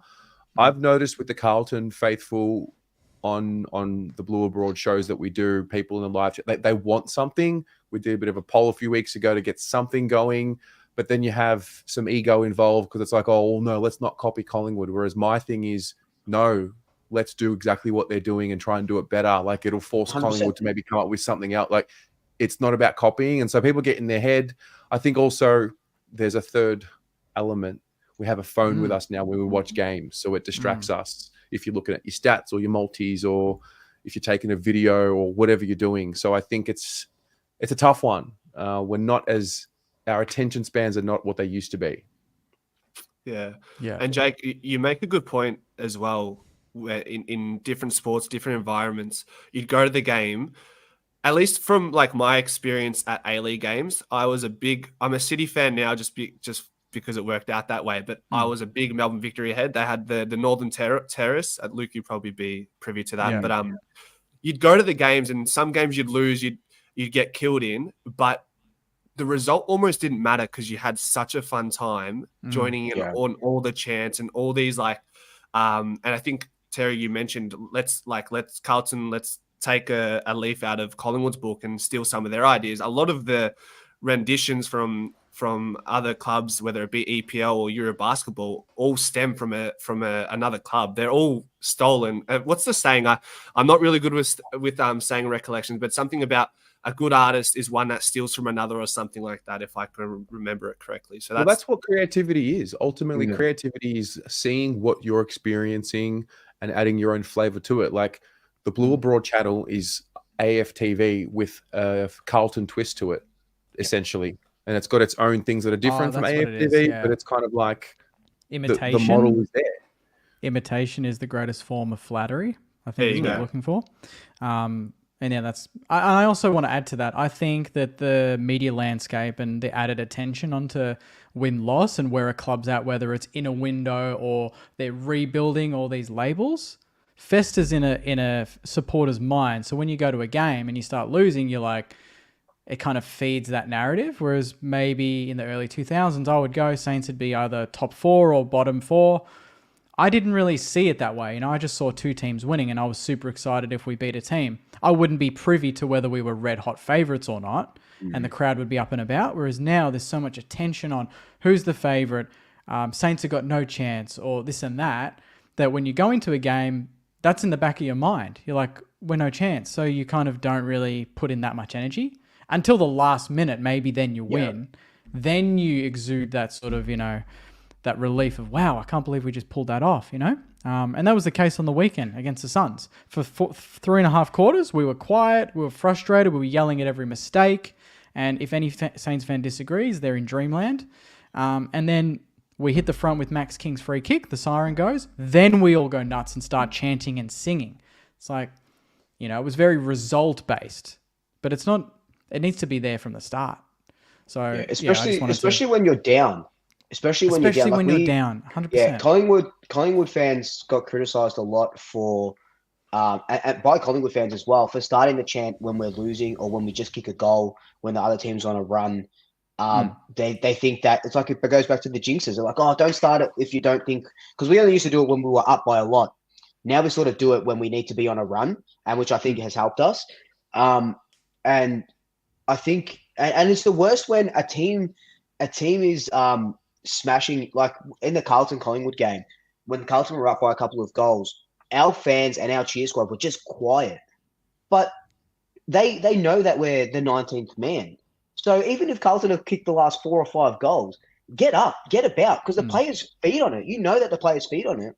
So why are you just being quiet for? Like, start a Collingwood chant when we're down by 5 goals. Who gives a fuck, man? And like, you think the other supporters are just going to say, "Oh, you lost." Well, who cares? Who cares? Start it. Get them going. The same thing is, we talked about EPL before. Arsenal fans, this is the shift in the culture with what Arteta's done with the supporter base.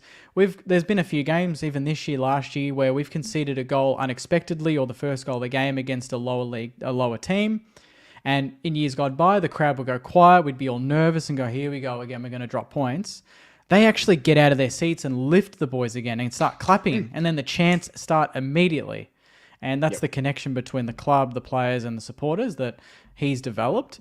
And you don't see that a lot in the AFL. When a team's down, the crowds are dead. Yeah.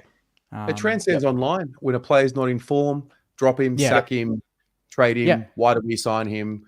Whereas, isn't it logical that the opposite would be true? Yeah. Like when your player's low on confidence, the first port of call would be to get behind them. Fuck it. Yeah. It's too simple. It's too simple. Do you want them to succeed or not? Do you want them to succeed or not? Yeah. Do you want them to help your team win? Yes. What's the best way to go about that? Support them. Up them.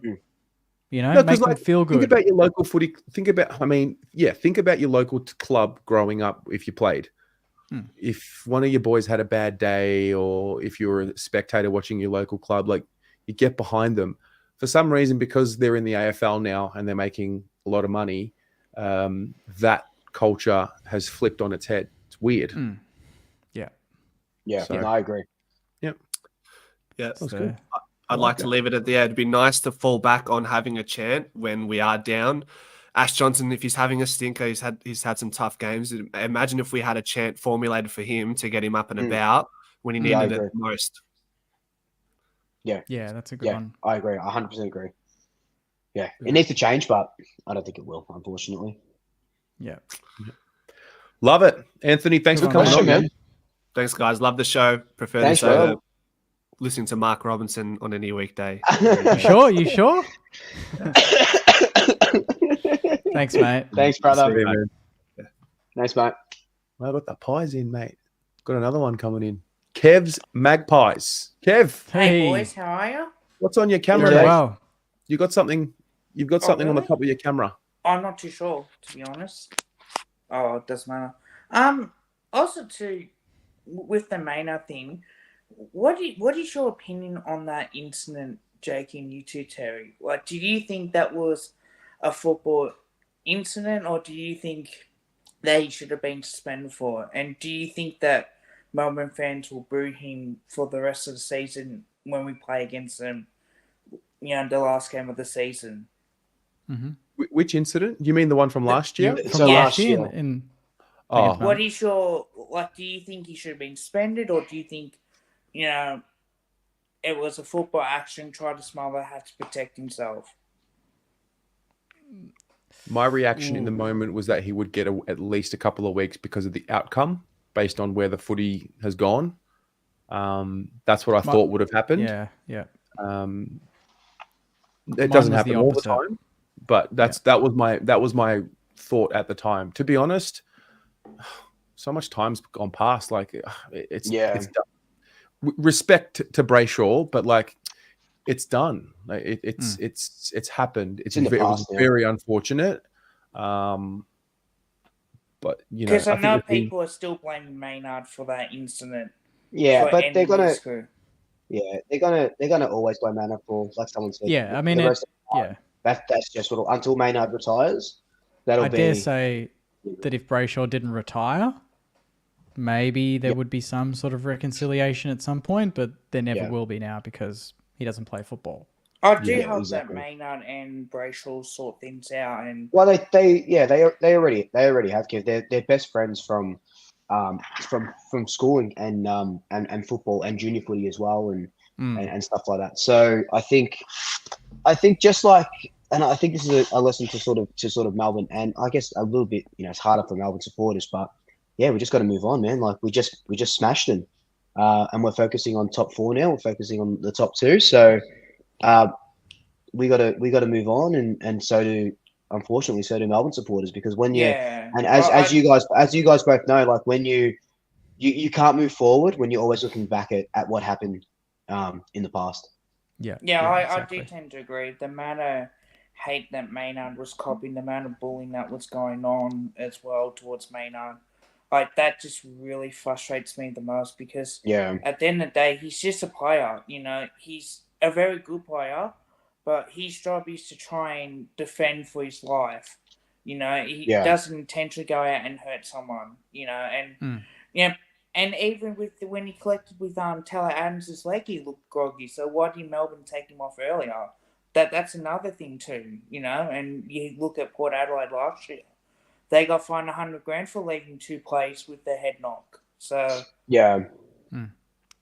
best he can do is just channel it and play a good game of footy, and he did that on the weekend. So he can't control anything else outside of his actions and his footy actions. He's playing tough, hard footy, and he's a very good player. So that's the way he's going to go about it. So I think he's handled himself pretty well, and he played very pretty awkward position. Yeah. Thanks, Kev. Do you guys think we should have retro round for 2 rounds? Yes. Like not for 2 rounds. Nah, we should 1 definitely round. have a full 1 round. I want rivalry round back, or heritage round. Bring me heritage. I missed that.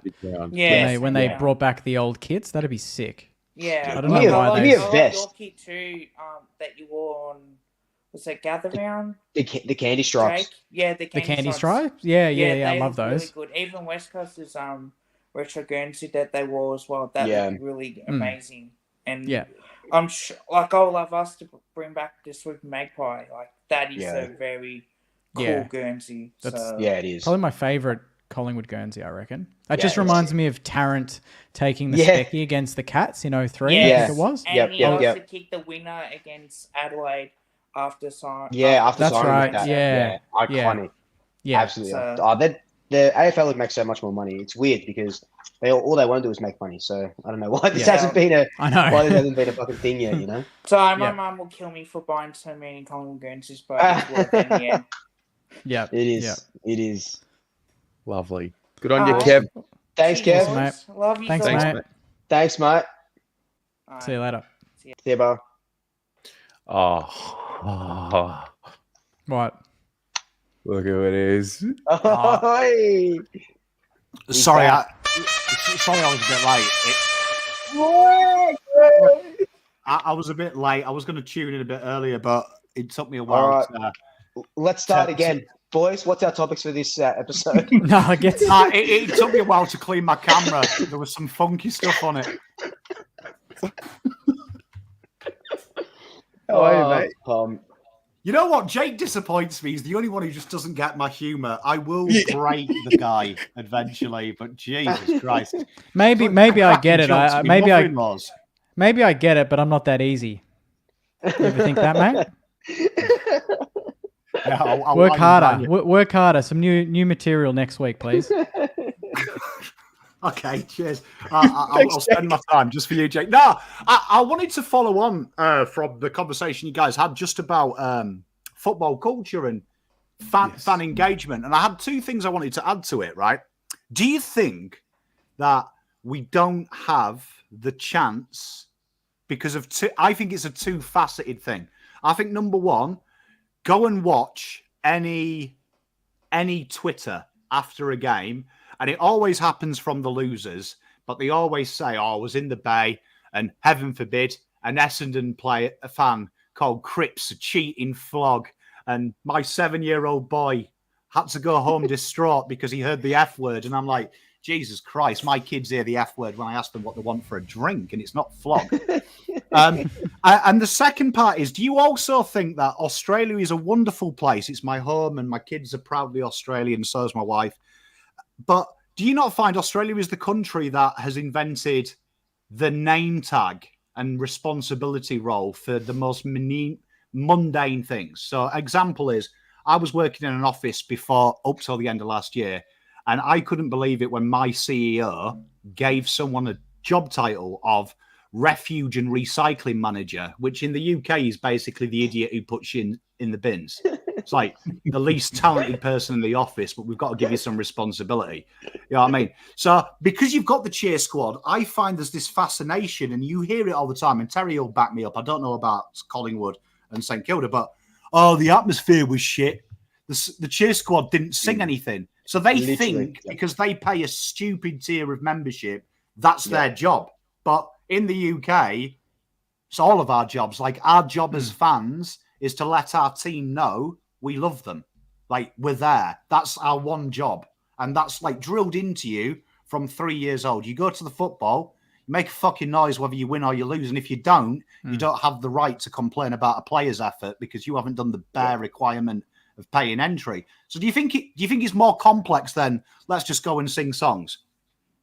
100%. We see it all the time with Collingwood. I know people will sort of DM me and stuff and be like, oh, you know, you got to get the Collingwood cheer squad up and about. So that's not my job, man. Like, why does it come down to me? Like, why? I'm not in there. I'm not a part of the Collingwood cheer squad. Like, they can do their own thing. They, at the moment, I know, you know, they got their big, they've got the sign. The signs are amazing when they score the goal. You're not going to put the signs up when you're not scoring a goal. But like what we touched on before, like you're right, it's everyone's job to sort of cheer up. Like where I was sitting the other yesterday watching the football, the Legends seating, we started the Collingwood chant in our sort of section, and that was amazing. We didn't wait for the cheer squad to start it. We did it, and all you need is 3 drunken idiots, and then you're sweet, and then you got a chant going. You know what I mean? That's all 2 or 3 people, and all the crowds, all the crowds in on it.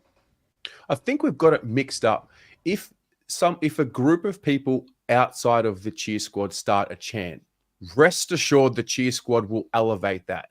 But Pommy, you're spot on. We live in this world where we love pointing the finger at anyone but ourselves. It's always someone else's fault. It's Andrew Russell's fault. It's the cheer squad's fault. It's never me. It's never what I can do to control a situation. It has to be someone else's fault. It's a cultural thing. Do you find it fascinating, though, when you see... I just find it fascinating as well, because people want the atmosphere, but then they're also worried about, oh, my God, a swear word. And I look at Collingwood as the model, right? Collingwood, and I mean this, I don't mean to be disrespectful because I associate myself as this, but I think Collingwood are proud of their working class heritage, right? And you know, you have the stereotype, no teeth, they're on the dole. But I look at Collingwood, they're proud that they're the working person. They're proud of it. They don't care about, they're not going on Twitter and going, BD, like, you know, business development manager, or I'm an investor, or I'm a millionaire. They're just, you read their profiles and it just says, Dave Miggins, Collingwood fan, 27 years. Do you know what I mean?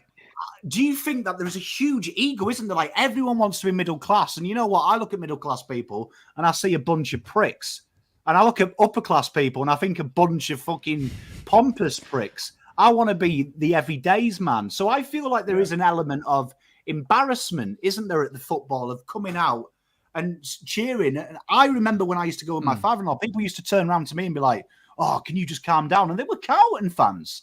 And I'm like, fucking put down. Let's let the boys know I'm here. I've just paid for this shit. I'm going to say stupid shit. It's my birthright. So we need more people like that. And I agree with Terry. I think every club, this is my call to arms, get 5 mates, get 10 mates, right? And if your pre-game is have 1 beer, toughen up. It needs to be 3 minimum before you walk into a sporting event. 3 minimum. And a shot. And that's only if you're over age. What's the shot? I mean? What's the shot, though? What's the shot? Anything, mate. Sambuca for me, because if I have a couple of Sambucas, I'm ready to uppercut anyone. You know what I mean? So, and you know what? make a pact. Like that's what you do in the UK. It's like make a pact. You have a plan. And I think the best thing about British culture is the irony of it. You know, if you're losing, where Swoop said, you don't want to put the sign up when you're 40 points down. Yeah. I say the opposite. Try and make some fake atmospheres. Say, let's pretend we scored a goal. And when Jamie Elliott shanks one into Rosette, just go fucking nuts. You know what I mean?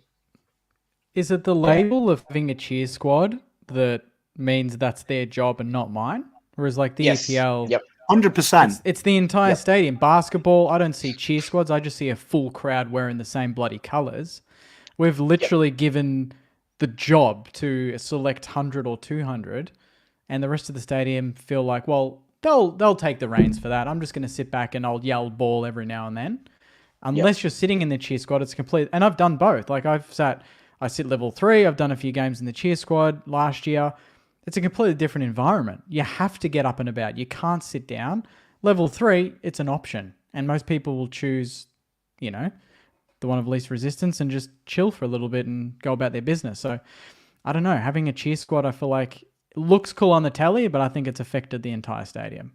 Yep. I think cheer squad, for me, cheer squad's just a club. It's just a tier of membership. Do you know what I mean? Yeah. Like people who say to me, oh, I want the cheer squad to be the heartbeat of the environment is as stupid as saying in a nuclear holocaust, I'm going to ask a Cub Scout how to survive. It's a lonely 13-year-old kid who's playing with sticks. It's not real. You know what I mean? Them badges mean sweet FA in the mean streets of Whitby. Trust me. You know what I mean? So I'm with you. I just think if you want to change that culture, it has to be something that we all do. We all do. Yeah. And you know what? That's part of the reason I don't go to the football, because honestly, the football atmosphere, I used to get more of a vibe watching my little cousin play netball under 9s. You know what I mean? Because at least we chant. There is a bit of a pompousness about it, isn't there? Every time I've been to the footy, I've been to about over 70 games. Every time I've heard an old man or an old lady tell someone off who's having fun, going, oh, language, please. My granddaughter's here. And I'm like, fuck your granddaughter. Tell her that there's time and place. Do you know what I mean? There's time and place. People swear. Or like sit down, or the antisocial behaviour line. That's honestly, the most part. stupid thing I hear as a parent, and I find it infuriating, is when you hear someone expect someone else to respect your kid. And I look at it this way: when David sees someone comatose on the side of the street, I don't go and tell that person off. Tell David, you know what? The world is real fucking dark out there, sunshine. Some people don't have respect for themselves and other people, but you do. So look at them and then hold yourself to account, because they don't. You know what? David's gone to the football with me, and people have said the C word, and he finds it quite amusing because he doesn't hear that liberally unless he watches a watch along with me. And then, do you know what I mean? He finds 100 ways you can use the C word. Educational. Yeah, no, I agree. It's a good one.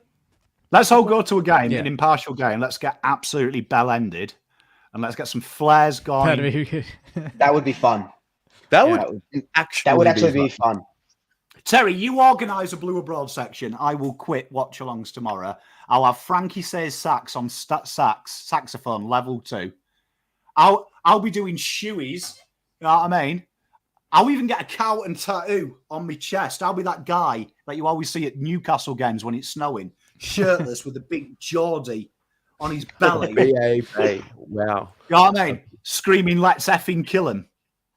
A B.A.B. Well, what we are going to have from a Carlton point of view, I don't know, Jake and Luke, have you seen the Blues brothers and sisters that dress up in that outfit? Yeah. So they caught virality in the opening round game. There's a whole section of them. They're actually coming down to Melbourne when we play, I think, Hawthorn in round 22, and they've got like 500 seats next to the cheer squad. So I think while that is happening, those who are going to be in that bay have to, like, there is an opportunity to change the narrative and start chanting on that day. If they just show up and they're just clapping when a good thing happens and then sitting down when nothing happens, and it's just more of the same. But I think there's a real opportunity there to change a bit of a narrative around the fans. Yeah, you see, that's what worries me. Dressing when I've been the best man of 2 weddings, right? And I run. If you ever want someone to run your Bucks party, come and see me. Because, do you know what I mean? If you want grounds for divorce, I can do that. But if you want to stay together as well, I can also do that. But if I go to a Bucks party and they say we're dressing up, I know the Bucks party is going to be shit. Because I'm like, if that's a part of us having fun, Jesus Christ. You know what I mean? Like, just get more Sambuca. So I always find them kind of things. If you're making it niche and, this is a special day, we're all going to dress up as Blues Brothers, let's sing then. You should want to sing. Do you know why you should want to sing? Because you pay your membership. You don't pay your membership to spend time with your kids, right? You don't pay your membership because, dad made me do it. You don't pay your membership because you want to watch football. That's what KO's for. You pay your membership because you want to be part of something that's bigger than yourself and because you are a human and you are flawed and you need to feel belonging to something. And for some stupid reason, instead of belonging to something linear, you belong to something fictitious, like a football club. And then you look back and we were nomadic folk who were tribes warring against them people and warring against them. And this isn't big enough. I want that big enough and shit like that. That's why you do it, because you are inherently blue-blooded and you want a fucking war. That's all you know. So you should be going there. Well, I mean, who wants to sit at the football and go, oh, bravo, Patrick. Oh, good hardball gets. Good show. Good show. Oh, did you know my dad's fourth generation Italian? Fuck off. You want to cheer. You want to go to war. Weird, because after lockdowns, I thought we would come back to the footy with a new layer of passion for being there. Yeah. You want to be part of it. Like, you've got the wonderful thing that you are all together as well. Like you can still do this banter. Like, go to a non-league football game. We sit together there because the stakes aren't as high. And that's part of the banter. Like, you know, when you're sat here and you've got Leyton Orient fans chanting Northern Monkeys at you, and you give it back and you start calling them Southern Softies, yeah, that's part of the enjoyment. And then you have a beer at the end and you have a bit of a laugh at the scoreline. Go, Jesus, that game was shit, but good bants.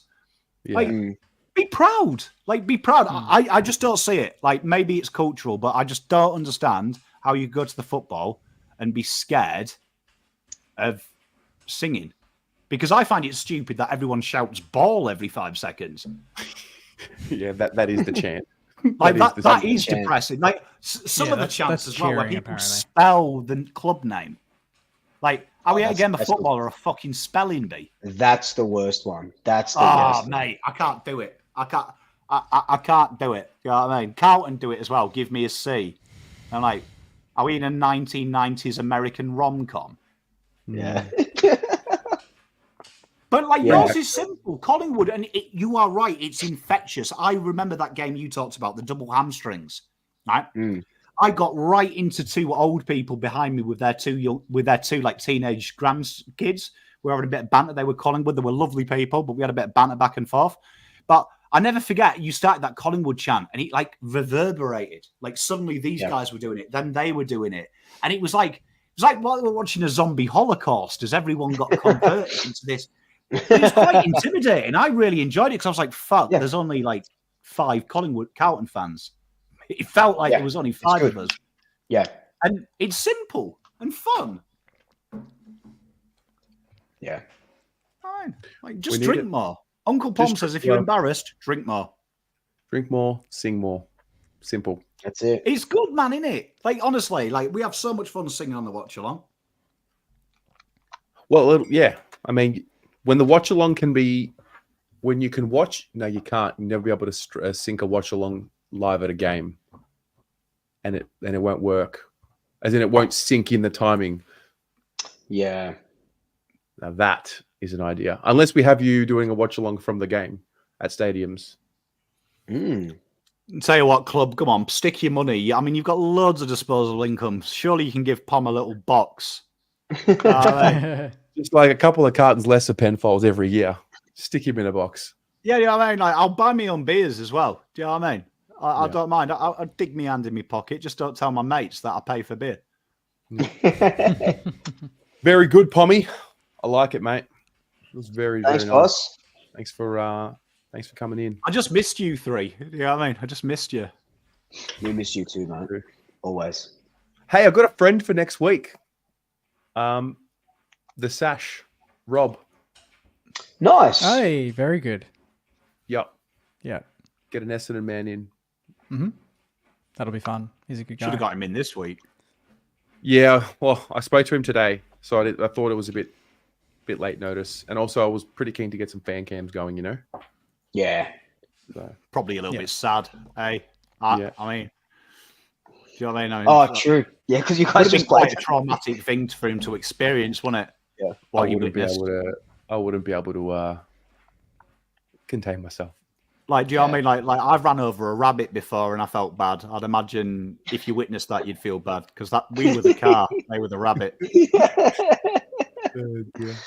But that'll be good. That'll be good next week. So there you go. Next week we got an Essendon supporter. Good Essendon supporter. Beautiful. Tommy, you and I are on tomorrow, mate. We've got the ratings. Are we? Yeah. I knew that. I'm just joking. I knew it's all done. Yeah, we're just doing this week's, aren't we? This week, and then next Wednesday we're doing the recap. Correct. Okay, cool. I was going to say, Correct. all I've planned is this week. So I was like, if you suddenly drop now, we're also doing the mid-season. I'm No. like, oh, shit, I better stop talking shit and work. No, let's wrap up the show while you're here. You gave us a lock last week, and that was correct. I don't know if you saw us give you props earlier. Have you got a lock for this week? Carlton will remain undefeated. Let's have a look. I'll tell you what, I'll sink into Mark Dalbs. Okay, my lock for this week this is a big one. Adelaide beat Sydney at the AO. Hey. Twins. That's my lock. Adelaide. Keep it. Let's do it. Adelaide, the back, baby. Rochelle. Hey, you've got it now. The Rochelle dog gonna go mental. Do you know why I think that is? Because they've just started publishing their top 10 picks shit. Yeah. And I found it quite funny that Rochelle got a tick, but like some players who have absolutely dominated, like Fogarty, didn't. And I was like, that'll be perfect for Sydney to be like, your top 10 picks are shit. Your top 10 picks are shit. Just their whole side, their whole travelling fans. You know? I mean, there's chance that make themselves, don't they? Like, he's named after a girl. He's named after a girl. Josh Rochelle. He's named after a girl. Classic. I mean, it writes itself. I mean, you could do something with Ross Geller as well. Rachel from France. Like, there's so much you could do with Adelaide rival jam. One day at a time. We'll get there. One day at a time. We'll get there. Beautiful, guys. All right, guys. Let's wrap up. Thanks Monster stream. Thanks for watching, everyone. Jake, any last words, mate, before we wrap up and end the stream? Nah, just a big game on Friday, and let's get the chocolate, shall we? Nah, Jake, get up, mate. Come on. I finished I need a glass of water. I'm up and about, boys. I'm at the Gabba. It's going to be huge. If we win, I'm not on the stream next week. All right, give me a few days off. No way. No, that's rubbish. You'll be here with bells on. Yeah, I'll be here. Don't worry. Ready to go. Luke, thank you very much, mate. Thanks, guys. Good stream. Monster stream. This is our longest, 2.5 hours. This is. Thanks Tommy, thank you for tuning in. Thanks everyone for coming coming in on. late. Pom.